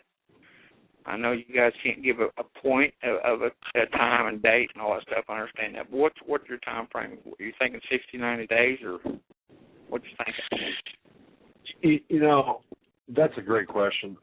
Personally, I think that end of March, beginning of April time frame is going to be critical for a number of things, a number of issues, including but not limited to the gun thing. Now, I don't know. I mean, that's my best guess, and that's all it is a guess. Well, sure. You know, that's it's a guess based on some information and analysis. Sure. I really think we need to watch the dollar. I really think we need to watch the dollar. And when the economic collapse hits, I think that's going to play into a lot of what takes place in the gun. Okay, great. Well, I appreciate you answering that. And I also wanted to say that you guys keeping the Bible in is very important. That's just my little Absolutely. 2 pennies worth. And Absolutely. $1.50, in my opinion, gets you coffee some places, but that's, to me, is very important to have the Bible in on the radio show. Well, thank you. No, and we would never, ever, ever, ever do a show without doing it through the biblical and scriptural worldview. Absolutely never. No, you can't do it. You'd be and if you guys don't mind, I'm going to send you a songwriter, and I'm going to send you a song. The chorus part is what I want you to really listen to on the song that I send you. It's called Let Freedom Ring, and it talks about Vietnam and Korea and the different wars in the verses. But on the chorus part, I wanted you guys to hear that and see what you thought of it. And if you guys ever want to play it. I'm not trying to get money. I'm not trying to do I don't want anyone recognition. I just want you to hear the words. We'd love to. We'd love to. Please send it along, and we'll play it on air, and we'll, absolutely, yes, love that. I just want you guys to hear it because I think you would identify to the words to that chorus. Okay. So I'll send that to one of you guys. I either send you, Doug, Joe, either one of you, and God bless you guys. I know you got other people there, but just wanted to. Never had called in before, but my wife and I listened to you, and I told her, I said, I'm going to call in and talk to them guys. Well, tell your wife hello for us, and God bless you, and thank you so much for your call. Yeah, call anytime. All right, our prayers with you guys. God bless you guys. God bless you too. Have a good night. I'm excited to get John. I'm excited to get that. That's going to be kind of fun to listen to and to play. Yeah. There's. Sorry, I'm looking at my numbers list trying to. There are some very. I got to tell you, there's some talented people. We have listeners that have written books and have written songs and sung songs and just a wonderful blend of talent in our listening audience. Yeah, it's great. We are definitely blessed by the people who listen to us. So, before you go to a call, I did have a conversation with another talk show host. No, it's not Keith Hansen. No, it's not. There's another talk show host who said, happened to catch a couple of your programs. And this gentleman is out on the West Coast, and I don't know I know that people out on the West Coast would recognize this person's name, but he said And you know, one thing that impressed me was the your callers. And I said, well, how so exactly? I mean, wanting more information because obviously this person's pretty successful. And he said the level of knowledge of the people who listen to the program. For example, you could be talking about, well, I'll just throw this out there, Illuminati. The amount of knowledge that people have about that subject is incredible. They're able to keep up with. You could throw out. It's like a college course, whereas a normal, like an AM radio station drive time might be a high school senior class. This is a college audience that we're talking to. It's much more sophisticated. He said that's what I noticed. So kudos to everyone listening and people who've called in. I think that's a great compliment to you folks. Yeah. We're going to move right along here. Area code 250. We're coming to you now. You're live on the Hagmann and Hagmann Report. Hi, Doug and Joe. God bless you both. Good evening. Hello? What's on your mind? Yeah, you know what, you caught me taking a swig of coffee there. Sorry about that. No worries. Welcome to the Hagmann Report. How's that for couth and integrity, or not integrity, but anyway, what's on your mind? Anyways, I keep hearing, the where did it all go wrong statement, and I honestly believe that it all went wrong when people stopped going out in their communities, their churches, their town halls, their meetings, really holding the politicians face to face. And now they've got us stuck in our homes, listening to the radio, watching the TV, the internet, and more they want to be in our homes instead of us being in our government buildings enforcing the laws, whether it be the laws of God or the laws of the land. And I really believe that's a lot where it all went wrong. And as far as what you guys have said about us being persecuted in God's name, and that's a reality. It's coming. They're already doing it. The Bible doesn't say we're going to be not persecuted in God's name. We are going to be persecuted in God's name. So I really believe that's coming down the pipe. It's already happening. And as far as the guns go, I honestly don't think it really matters at this point. If people haven't stood up and guns yet, sorry about that. If people haven't stood up and used their guns yet, they're not going to. They really aren't going to. These guys like to play it like a chess match. They don't like to bring the hammer down until they've got you in checkmate. So, there's really few instances where they get desperate and try to push things through that they don't already have you locked down on. But, America's last bastion of hope, and it's about to fall. It's fallen. It's already fallen. And we're here, guys. We're here. Yeah. Can I ask your first name? My name's Jeff. Jeff, okay. The reason I just want to write that down because, Jeff, you said something that to me is incredibly profound. Two things. What you said about the leaders, the elected officials, they don't want us in their places. They want to be in our homes, and that's kind of where we're at. You're exactly right. And the other thing that you said is about the guns. To me, see, if this was 1775 or 4 or 3 or 2, back then, we'd already be shooting, wouldn't we? I mean, that's right. You'd be in the streets already. You'd be at your government buildings. It's not theirs, it's yours. You would already be down there. You'd be in their faces. You would have everybody would have a rifle or a pistol or whatever firearm, and they'd be saying, "No, you're criminals. Get out." It's not happening, though. It's not going to happen. And the next step isn't in your home. After they're in your home, which they already really are, after they're in your home, it's going to be in your head. And that's the mark of the beast. That's what's coming. That's what's next. They want to be in your temple, your body, your personal house. Wow. Jeff, I cannot argue with I can't argue with anything. I got to tell you, you got me thinking there. They brought the battle to us, successfully kept us out of our homes or out of our buildings, and they've infiltrated our homes. And I think I do think you're right with the gun issue. That settles it right with me. So, and wanting to get in our heads, that's the next step. And to a large extent, they already are, aren't they? Yep. Wow.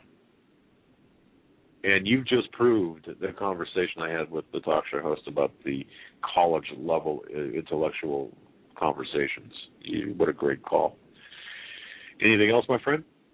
No. God bless you both. Thank you very much. Keep doing what you're doing. All right, sir. Thank you, Jeff. Thanks for the call. Thank you. Bye-bye. So incredible. I mean, very articulate, right on the money. And isn't that something? Isn't that something? Isn't he right? Jeff is correct. Where they have really locked us out of our own buildings. Of course. And kept us in our homes. Or, if nothing else, kept us out of their buildings. Wow. No, and things have just begun. The Federal Reserve, as we talked about at QE3, printing money to buy mortgage-backed securities. Is the Federal Reserve going to own your mortgage just because they have the illegal, unconstitutional authority of making money out of thin air? You know, I love to read, folks, and one book that I have to recommend, it's you can order it off of Amazon. You won't. I don't think it's in print. I don't think you're going to find it in any bookstore. Maybe a secondhand bookstore, or a used bookstore, or someplace that would have rare books. But The Secrets of the Federal Reserve by Eustace Mullins. The Secrets of the Federal Reserve. This was originally done back in I think it was in the 70s. And it was redone in 91. It's just an unbelievable book, and it walks you through the Federal Reserve system from Jekyll Island through the Federal Reserve Act, through the London connection, the Hitler connection, and the World Wars, and right into the congressional expose that took place back, I'm going to say, I think it was in the 60s. I've got to say, what a tremendous book that is. So if you want to learn about the Federal Reserve, it's called Secrets of the Federal Reserve, The London Connection by Eustace Mullins. Highly recommended. Of course, we don't get any money for pushing books, but we like to keep our audience informed. Joe? Yeah. All right. I thought we had callers still on. I was in my own little dreamland there. Yeah, you were. I was looking at. I was reading the Drudge Report. A tanker hit the San Francisco Bridge. Apparently, the ship tanker hit the bridge, but it doesn't look that bad. Also, it says there's a title, Computer Craze Giving Kids Cancer. And that's something we're definitely going to have to look into. But let's go back to calls. All right. While we are waiting, what are we waiting for? Pizza be delivered or what? All right. We're going to go to Donna next. Thanks for holding your patience. You're live on the Hagmann and Hagmann Report. Hi, guys. How are you doing? Very well. Oh, good. I'm Joe's glad to hear that. Hello? Yes, I said Joe's excellent. I'm doing very well. Oh, okay. I was just at Future Conference in Dallas. I just got home, in fact, tonight, and my computer went down. I can't get my Kindle, so I had to listen to you on my phone. Having said that, I was at the conference, and one of the guys that work for Fox, I won't mention names, but he's written a book called Eye to Eye. I'll leave it at that and let you figure out who it is. We have the whole presentation, which is still the left-right and kind of pushing the got to get the Republican kind of thing going again, and I'm kind of past that. And then they had a Q&A at the end, and I stood up and I said, given the cloud pivot strategy, I have a hard time saying that, concept that Obama seems to be bringing into the White House, is it even possible that we're going to have elections in, the coming up 2016?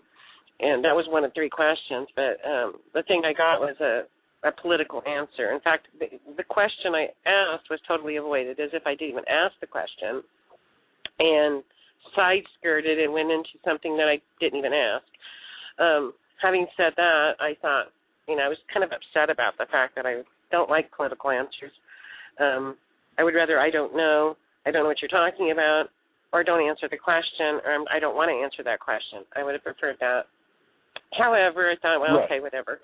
And it was really quite interesting, because it was a couple minutes later, I was in the hallway, how people are running around at conferences. An older couple came up to me, and the gentleman said to me, he goes, that was a very good question you asked. And he was very impressed with the question, and he said, I'm very aware of what you were talking about, and he didn't answer your question. So he got the message, and they invited me to eat with them, and it was nice, and because sometimes when you ask questions and you think, well, I'm not really doing any good, nobody's listening, yet this one couple did listen, and I met Doc while I was there. He's very nice, and the conference was very good. Doc Marquis, is that who? Yeah, he was there at the conference. Met him, very nice man. And it was a good conference, other than the fact that I, felt like, some of the questions weren't asked. There was a lot of different theories as to what's going on in terms of, people have many views. I tend to think Doc may have had some of his views. I agreed more with him in terms of the Illuminati and what they're leading up to in his presentation, which you can have a he'll let him tell you, but it was very good. So I'm kind of all over the place because I had to listen to you on my phone because my computer, which I just had serviced, there shouldn't be anything wrong with it, it just won't turn on. And I was doing research the other day, and it just shut off on me. So I thought that was quite interesting. And I tried to do it on the Kindle, and the Kindle wouldn't do it either. So I don't know what's going on with my electronics in my house. The Kindle was working quite fine at the hotel. But I got home, it's not working, and the only way I could listen to you was on the phone. So I'm sorry about that phone call. I'm kind of rambling. Well, yeah, a little weird. That's all right. But just to be clear, you, if I understand this right, you posed your question that was not answered to, and you don't have to name the person, but to a, did you say a Fox reporter? Yeah, he was a reporter for Fox. He was doing a presentation on the coming world. The presentation seemed to be focused around that sort of, you got to get in there, kind of geared towards the next election kind of thing. It seemed to be going in that direction. Okay. We got to get those people in, talk to them, and I'm past that. I'm not left, right. I don't know if it's even possible. I don't even know if we're going to have another election. I'm kind of past that. And I'm more at the point now where with the economic situation that we're facing, and that's why I brought up the cloud and pivot strategy, the fact that, we are going deeper and deeper into debt, and our banks are not as solvent as we think they are. And I wanted to know, how do you propose that is going to, what do you see that happening in the future? Do you see that becoming a problem? And why isn't Fox News covering this? It's not like, rocket science. It's pretty easy to see. And I didn't get an answer. However, the good news is... Amazing. Go ahead. Yeah. I said the good news, at least 2 people got it. Well, and Donna, I got to tell you, I think that's how we're going to be able to advance our positions it's not, it's going to be people like that and people that you least expect that will come up to us when we discuss something. We might be at an old-fashioned cocktail party or something, and you might be talking to someone, and the person you're talking to might not get it, but that person that's standing 2 or 3 feet away from you, seemingly, ignoring you or not listening to you, might overhear you and come up to you and say, I agree with you. And I think that's how we're going to advance our position and literally save lives, hearts, minds, and souls. I believe that. It's going to, and Steve Quayle and I were talking about that. It may not, it may be from a different direction. So your words were not wasted. Oh, and to let you know, Joe, I was in the airport, and another woman, because she started speaking with me about Colorado's marijuana law, which is a diversion, again, and the shootings. And I looked at her, I said, and I shared it with her openly. I said, we've taken God out of the schools.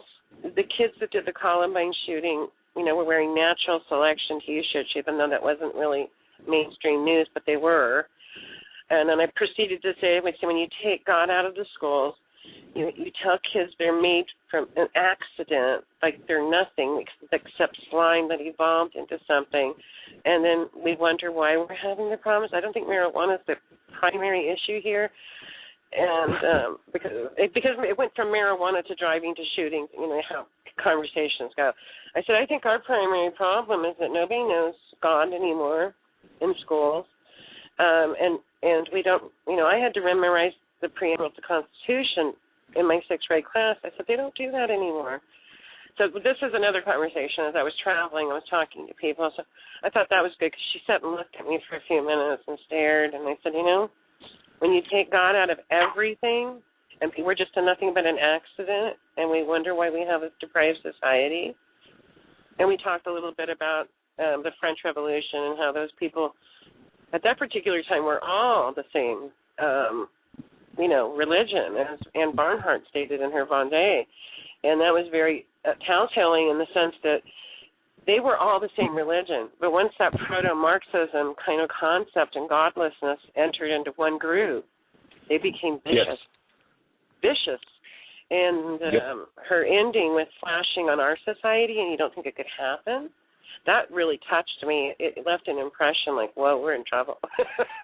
But I'll leave you with that thought. Yeah. Sorry, I had to do it this way. I couldn't listen to your show any other way. Well, at least you listened. Thank you so much, Donna. God bless you. You're welcome. And you guys, God bless both of you. And don't you dare stop talking about the Lord. I don't care what anybody says. This show's the best. I did watch a little bit of Alex. He got a little upset with Pierce. I think he let Pierce push his buttons. That's all. He tends to do that. He gets a little, sometimes you can push his buttons. And Pierce has a way of doing that, pushing buttons, because I was watching that while I was listening to you. And Pierce Morgan pushed his buttons. Yeah. I can. Thanks for the update, and I can only imagine. Yeah, it would be very difficult to be on the receiving end of that button pushing. But yeah, I don't know. I don't think I could do it. Maybe you could, but I don't think I could. I thought Alex did pretty good not to choke him. I'm sorry, Lord. Did I say that? I didn't really mean that. Now I gotta go pray for Pierce Morgan. I hear you. Did you say you're going to pray for his deportation? No, pray for no, I got to go pray for Pierce Morgan because I just had that thought. Yeah. I have to go pray for Pierce Morgan now. Okay, gentlemen. God bless you. Keep up the good work. All right. Good night. Okay. Good night. All right. We're going to move right along here. We're going to go to area code. Oh, we got Dave in Long Island. Dave, we're coming to you now. You're live on the Hagmann and Hagmann Report. Hello, my brothers and sisters. Oh, excuse me. I'm sorry about that. Hello, my infidel brothers. Allah Akbar. Allah Akbar. Allah Akbar, yeah. Yeah. Oh, we can't mention God. That's right. The Muslims can't say that anymore either, right? They're not allowed to say God either, right? Well, I don't know. I just know that if you talk about God and don't couple that with the profanity, then certainly you're a terrorist. So whatever that turns out to be. Yeah, praise the Lord God Jesus Christ. I said something in the chat that I just wanted to let everybody know I was all right, because I was going to make a move to Florida, and I spent Christmas by myself. I was invited over, but anyway, New Year's by myself, because I was thinking about going then too. But anyway, little encouragement about my whole thing. Remember when I had said that there was a lot of shaking on my floor and all this and that? I called the police twice. Both times they couldn't do anything. The old woman downstairs wouldn't let the cop in the first time in the bedroom, so I thought that was a little suspicious, but not to him, evidently. But I stayed like this. This went on for 3 or 4 months, and I kind of figured it wasn't a 90-year-old woman doing this. It had to be somebody with strength, so that's why I got a little mad at the guy next door, because she calls him his protector.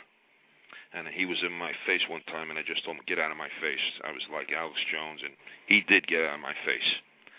He ran over to the sheriff a little later and said that I guess I yelled at him and this and that. A long story. It's like Peyton Place here. But what happened was every night when this was going on, about 4 or 5 times I would say, Dear Jesus, please, can you please help me, oh Lord? I mean, serious people out there, everybody, I'm not kidding, that this was going on almost every night, sometimes 4 or 5 hours during the night. It was like somebody was taking a pole and putting on the beams on their ceiling and shaking my floor, because the floor is like crap. It's a crappy floor. And I would actually say to Jesus, please, dear Jesus, and I'm not going to go downstairs and shoot anybody. I'm not going to go and attack anybody. I did it the legit way. I called the police. They can't do anything. I called my complex. They're not going to do anything. This was nothing I could do. So I'm just asking Jesus, please. And I ask, what I'm going to say is a little crazy, but I actually said, dear Jesus, well, she took a fall. Evidently, she took a fall. She fell down. She broke her arm or something like that, and she got that fixed. Then she fell down again, and she got her leg fixed. And then she's still down there. And I was asking Jesus that, and I would say things like, can you please, dear Jesus, somehow maybe you can get her to go into the nursing home, or maybe something where she can't take care of herself anymore. And I would really humbly speak to Jesus like this, and I'm not asking for ill, but I knew that there was something evil down there doing this to me. And I knew that it wasn't her. I knew that whoever was down there was doing it. So anyway, make a long story short, I was speaking to somebody a couple of weeks ago. They said, oh, no, she's not down there. She's in a nursing home. So I said, what? She's in a nursing home? So, yeah. So now I just felt this shaking a couple of days before. So I said, whoa, there's somebody still down there. So this continued. Well, not this past weekend, but the weekend before, I was sick, and I was home, and they know that I usually work on Saturday and Sunday. So I'm home. I don't know. It was the last day, getting near the last day of the month. And I look out the window, I'm hearing some noise, and I see a black guy carrying a couch with a white guy all covered up, and they're moving the stuff out to a truck in the front with North Carolina plates. So I'm like, whoa. And previous to that, all right. So they did that, and I went outside. I took the plate number down just in case, whatever. And I watched them. They carried a couple of mattresses out. Then I stayed in my vehicle so I can just see. And they left, and I seen a girl leave in the car. She just looked at me. It was like just a plain stare.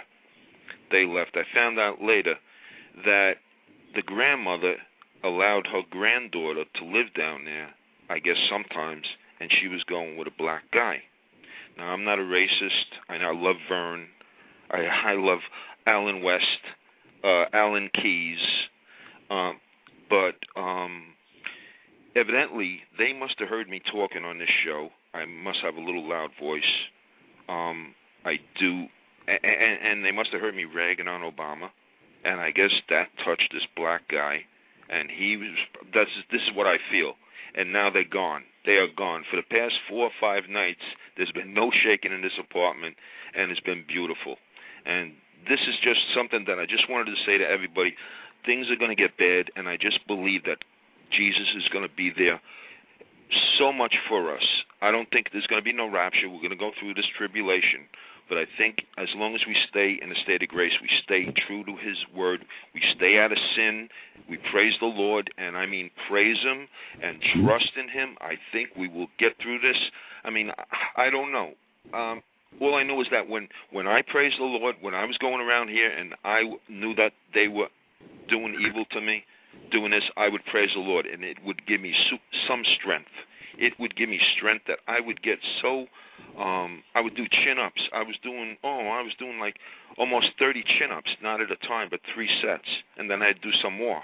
I mean, it gave me such strength. And I'm 60 years old, and I just get a lot of power out of praising the Lord, and I think everybody will. And I know that people in the chat room feel that, but I'm just giving this as encouragement to everybody. And the other thing is that in Cayebo, when the Tutsis and the Tutsi, there was a tribal feud, and that was in Cayebo, I think, Doug, you know about that. I think you mentioned about that, when they slaughtered each other, or the one slaughtered the other. Well, right. there was a church going on, a church service, and the pastor or whoever said to the people that you're going to be in heaven today, because they were outside with machetes. And he said, you're going to be in heaven today. Well, they just went and they chopped them all up. They threw bombs inside. Well, there was this girl, Immaculée, and she hid in somebody's bathroom. And this guy was the ones that were doing the killing, but he didn't do anything to her. He actually allowed her to hide in the bathroom. And they were like, Immaculée, where are you? All this and that. And she stayed in that bathroom like 3 or 4 weeks in a small little bathroom asking Jesus for protection, and they never found her. They never found her, and that's how close they were.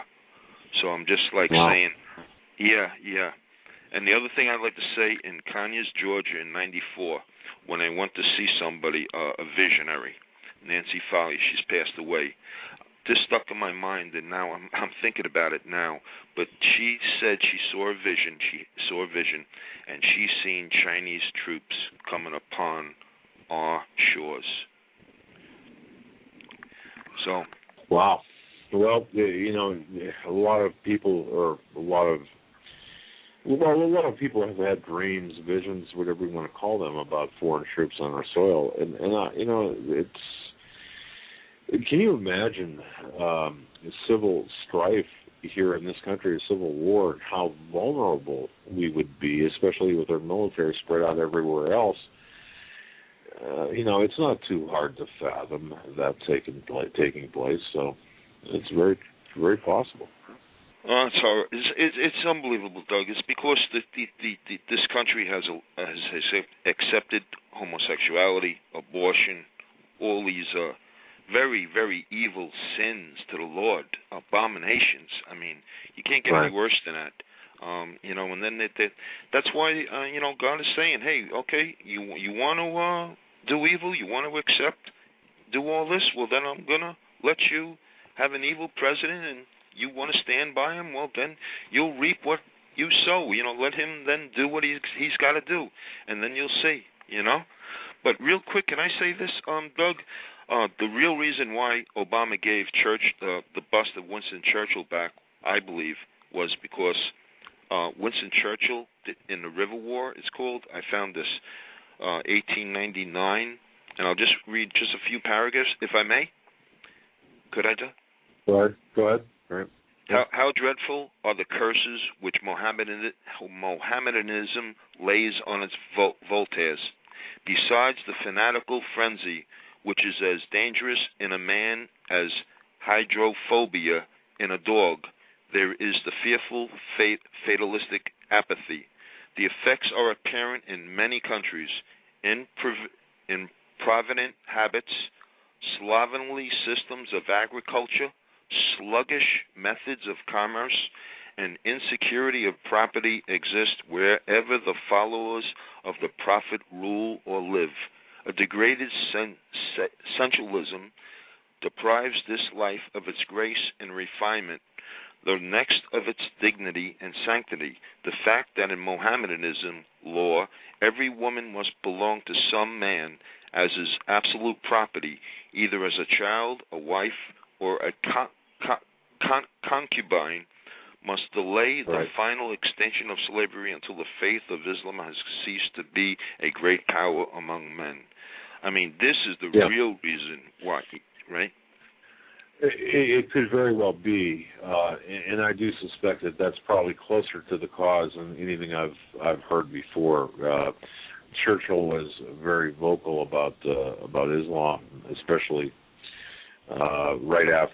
during and right after World War II. So that does make sense. But I'm glad the problem has abated for you, Dave, and very, very good. I'm glad. Yeah, so I don't know. I might stay on the island here and I don't think it really doesn't matter where you're going to be. I think it's just going to be everywhere, and you're not going to escape it. You're not going to run from it. No, you're not going to be able to run from what's coming. I got to say, Dave, the last couple of times you called, compared to this time, you sound so much more at peace than the last couple of times, and that's great, and I'm happy for you, and I hope you continue like that. Oh, very thank good. you. Very good, Joe. my friend. Thank you. God bless you, everybody. my friend, and have a good night. Folks, I got to tell you something. Dave reminded me of this back in 1987 when I had a lady contact me. She was 70. I think she was like 74, 75 years old, and it was a friend of a friend, and this friend of a friend said, "Please see if you can help this woman." I'm at my wit's end, and this woman. I sat down with her. I asked her. I said, "What's your problem?" Being an investigator, I said, "What's your problem?" She said, "Somebody is rearranging the stuff in my refrigerator and messing up my bed after I make my bed." I remember you telling me about this. And I thought, oh, this poor woman. She's like really. And she lived alone. She was divorced, and her son and daughter, they wanted nothing to do with her. They thought she was crazy, and she really had few friends. And after talking with her, I said, "Isn't there someone you could talk to?" And I'm thinking, well, maybe she needs some mental guidance, mental assistance. And I don't know. Finally, I ended up putting a motions activated hidden camera in her apartment. And I said, next time that something you notice has happened, you give me a call.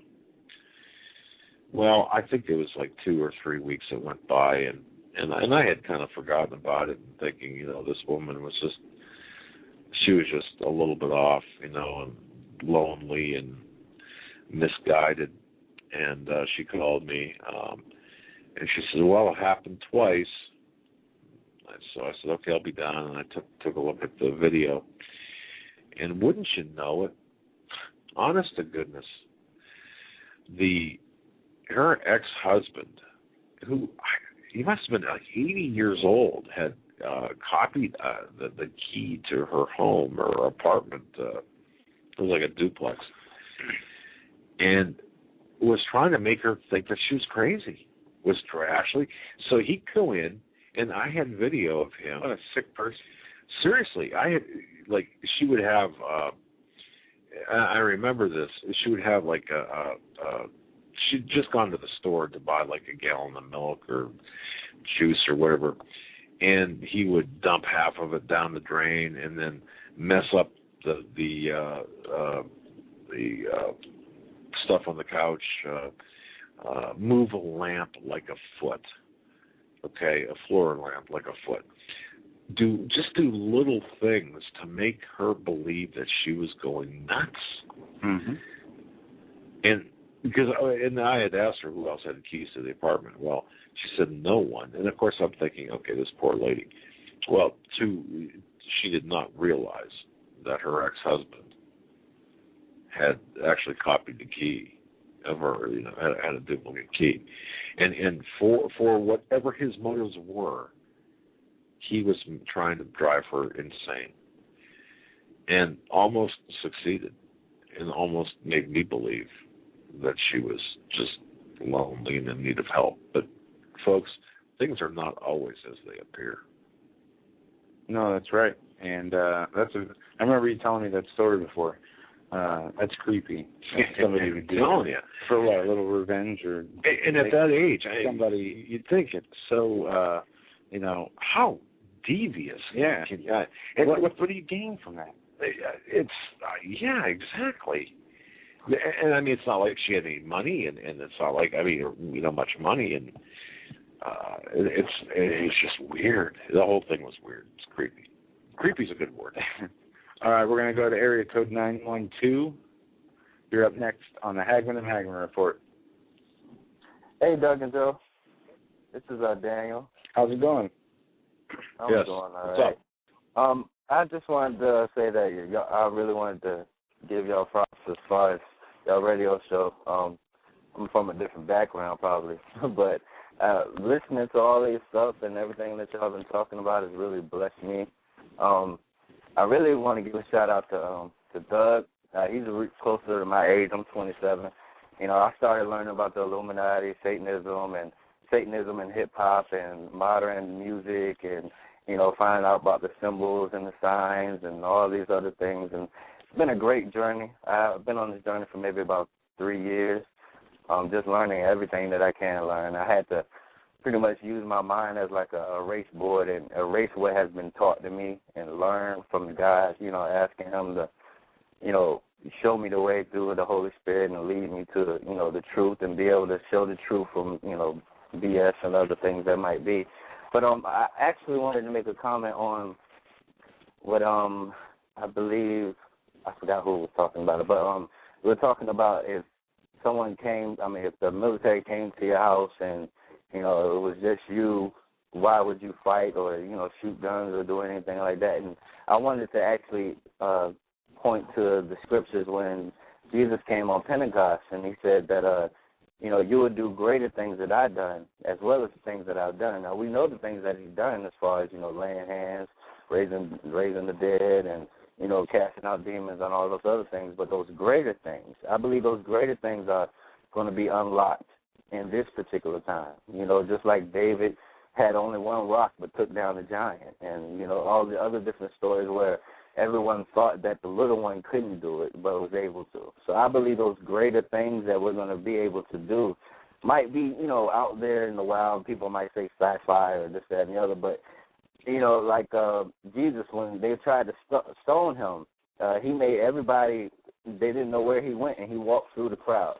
The whole crowd, while everybody was trying to get at him and everything. I believe he had just finished giving a parable or something, and the Jews wanted to stone him. But in the midst of them trying to stone him, he shrouded their eyes, and he couldn't even, no one knew where he was at, and he walked right through. I believe that in this time, if we're ever, set up in that particular situation, if it's God's will, that gun won't shoot, or that bullet won't fire, or whatever the case might be, we'll be protected under that divine protection. No matter what man might try to do or what Satan might do, God would do it just so he can get the glory for it. Somebody else might have saw it and be like, yeah, he was surrounded by all those people, and they tried to shoot him. No bullet would come out or no gun would happen, and that will be a catalyst to be able to bring someone else to Christ because of them seeing the miracles. Throughout the Bible, over and over again, we see that it was the miracles that actually brought more people to him. He saw that no other God could do this, or no other man was able to do this. So this must be the source that we're looking for. So I believe in the end times, when they try to persecute all the Christians, a lot of the times I believe it's going to be some type of miracle, some type of blessing that's going to show the world who God really is and who his children are. So no matter what situation we're in, whether it's guns, whether it's vaccines, whatever it is, he can't hurt us because of who we believe in. So it like y'all always say, it's not about fear, it's about information, and we need to know this information. But at the same time, I believe that everyone should know that we are covered and we have been sealed. And see, because of that, we have the power and the authority over all things that are on this earth through Jesus Christ. So we have no reason to be, scared or timid of anything because we have that authority. And I just wanted to give that, tidbit off. I had a whole bunch of stuff I wanted to talk about, but right now that's the first thing that came off my head. But I just wanted to, tell y'all that I love everything that you do. I love this father and son thing. I wish my father could be into this like you all are.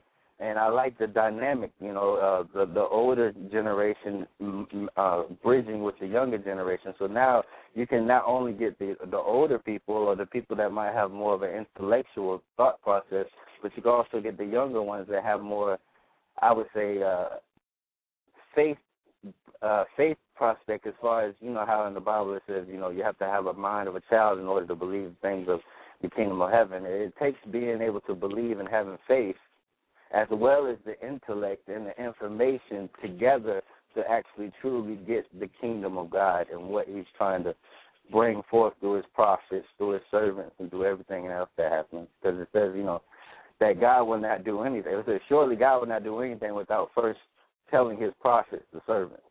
So everything is going to happen, but we as the children of Christ, as the bride of Christ, will know and we should be ready for it. I know I said a lot. Exactly right. Wow. No, you can keep talking. Fantastic. Yeah. What's your name again? Oh, Daniel. I don't know if we asked you.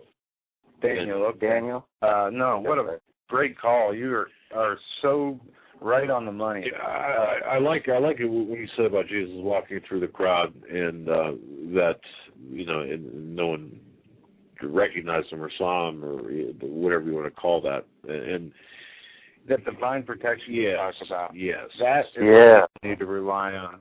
Instead of grabbing guns or running for whatever, they just know in your heart that you'll be okay as long as you're doing what you're supposed to do. That level of faith has got to be so strong. Yeah. You really. And see, faith is the substance of things hoped for and the evidence of things not seen. So without hope, you can't even have faith. So it's the hope of not seeing anything and knowing that you will be protected. It is what your protection is. But without the faith, you can't be protection. It's a part of his law. With the faith comes the blessings. Every time Jesus healed anyone, he told them, I healed you because of your faith. It's not me that did this. This is you believing in the Father that I was able to be used as a vessel to do this. Right. I just believe we all just need to be on that same. Yeah. Fantastic. Dana, what a great call, too. And I hope the Illuminati studies, that's really you go down some rabbit trails, don't you, on that? I've been from one to another. I started the Illuminati, then I found out about the 9/11 was the inside job, and then going in from that part to finding out about the 13 colonies and 13 this, and then the layout of Washington D.C. and all the symbolism that's in that.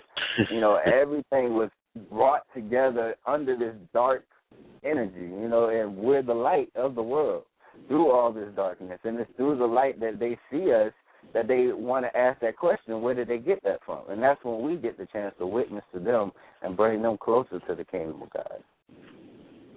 So I believe, all this doom and gloom that, and I try not to show it as doom and gloom because I witnessed to a lot of people, but it's like, I show you the doom and gloom, but the end product is that you're saved. You don't have to worry about, we go through our tribulations, you know what I'm saying? You have to look through your test to tell your testimony. So we all have to be tested, but during that test, we're actually building up our character to help someone else that might be in the same situation we used to be in. So now we're actually building up the bride of Christ to be ready to take on all of these things that are coming at us and everywhere, from the water to the sky to the rain to the food that we eat. Everything that they're trying to force us is all genetically modified, messed up, and everything else. But like God says, you pray over your food, you pray over your things, and it will be clean through Jesus Christ. You know, Paul said, a Christian could get bit by a snake and not die, or drink poison and not die. Not saying you should go out there and test the spirit, but at the same time, it's saying that no matter what they try to force to you, because you're under the edge of protection, they have no authority over you. You know, we're covered in that blood. They can come through the blood, but they can never go through the blood. So as long as we keep ourselves covered, we keep our mind on heavenly things, as well as keeping our mind on earthly things, as far as to know where we're at and where we need to prepare. But our eyes need to stay on God, because God will tell us, don't go home because this is going to happen. You might not even know why you don't go home, but 5 hours later you find out, there was a big shootout and people died or this, that, and the other. We don't know the end product. All we got to do is have that faith to believe that no matter what, we will be what we said we will be. It's already been written. All we got to do is just follow the trail until it's time for us to go. Amen. I couldn't have said that any better. Daniel, thank you very much for your call, man. Yeah, what a fantastic call. Please call back again. We'd love Thanks for listening. I'd love to talk to you more about your journey and how you learned, with the music, because I was the same way back then. Yeah, I really connect. I really connect with you, Doug, a lot on a lot of things, because we have the same ideology and the same. Huh? Daniel, I'm Doug. I'm the old man. Okay, so you're Joe's the guy. Okay. Joe's the guy. I'm sorry. I apologize. Joe. Yeah. Well, we actually have a lot of the same thought process. I think it was last week or something. You had said, who cares? The White House is dead. And I started laughing, because I was like, you're so right. Because when we started looking at all the stuff that's being done, it's like the political side is really not for us to change, because it's already been written for it to come that way. All we got to do is prepare and get ourselves ready for where we got to go and what we have to do. Because at the end, it talks about how the bride of Christ gets the wings and goes into the wilderness. I believe that's going to be us. We have certain people that are good at building, certain people that are good at making food, making food from the earth, and other people that are good at this. And we're going to all come together wherever this wilderness is and be there to help each other, going back to that community, back to that tribe-like state that you were talking about earlier, Doug, about us being able to actually come together and work together. I do believe that is the end product, but like, you were saying, who do you know is going to set you up and who is not? And I believe, like you said, the Holy Spirit will tell you who you need to talk to and who you do not need to talk to. But I believe, collectively, all together, that's the end product, is the ones that need to be with God and the ones that are following the God will know who their brothers and sisters are, and they will go and get them. And then they'll go to whatever place they might need to be, and God will provide for them wherever they are at. But it tells us a warning on when we need to flee, when we hear certain things, and when it's time to go.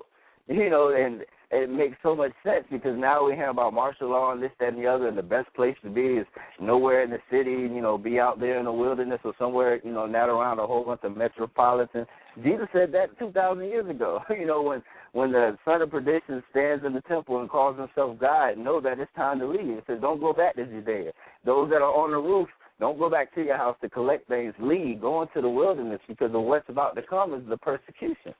So, it gives us the clues. It gives us everything we need. The Word of God is all in all and everything. And I'm sorry, I'm wasting so much time. But I love y'all. Bless y'all. And I'll call back soon. I'm listening to y'all every day now. I've been listening to y'all for about a good 2 months, but I plan on keep listening. Y'all have been a very good blessing for me, especially at work here in the Matrix. It's good to be able to plug in my earphones and still be able to hear the Word of God and hear the news at the same time. So I just want to bless y'all and tell y'all I hope y'all have many, many more, and I will be here praying for y'all as always. Well, thank you for your call, Daniel. That was very uplifting and a perfect end to the show. Yeah. God bless you, and continue in your passion. Already to the end of the program, and I want to thank everyone for listening, for your patience, for your understanding, for your belief in us. See, the belief in the trust, we never want to squander that trust, never want to squander that belief that you have in us. Never want to let you down, ever. No. That's our promise to you. You guys have an excellent night. We will see you tomorrow. I don't think we have any guests planned for tomorrow. Not yet. No. We might, but might not. But we will be here, and we hope to see you here. God bless each and every one of you, and have a safe night. And God willing, we'll see you all tomorrow. Good night.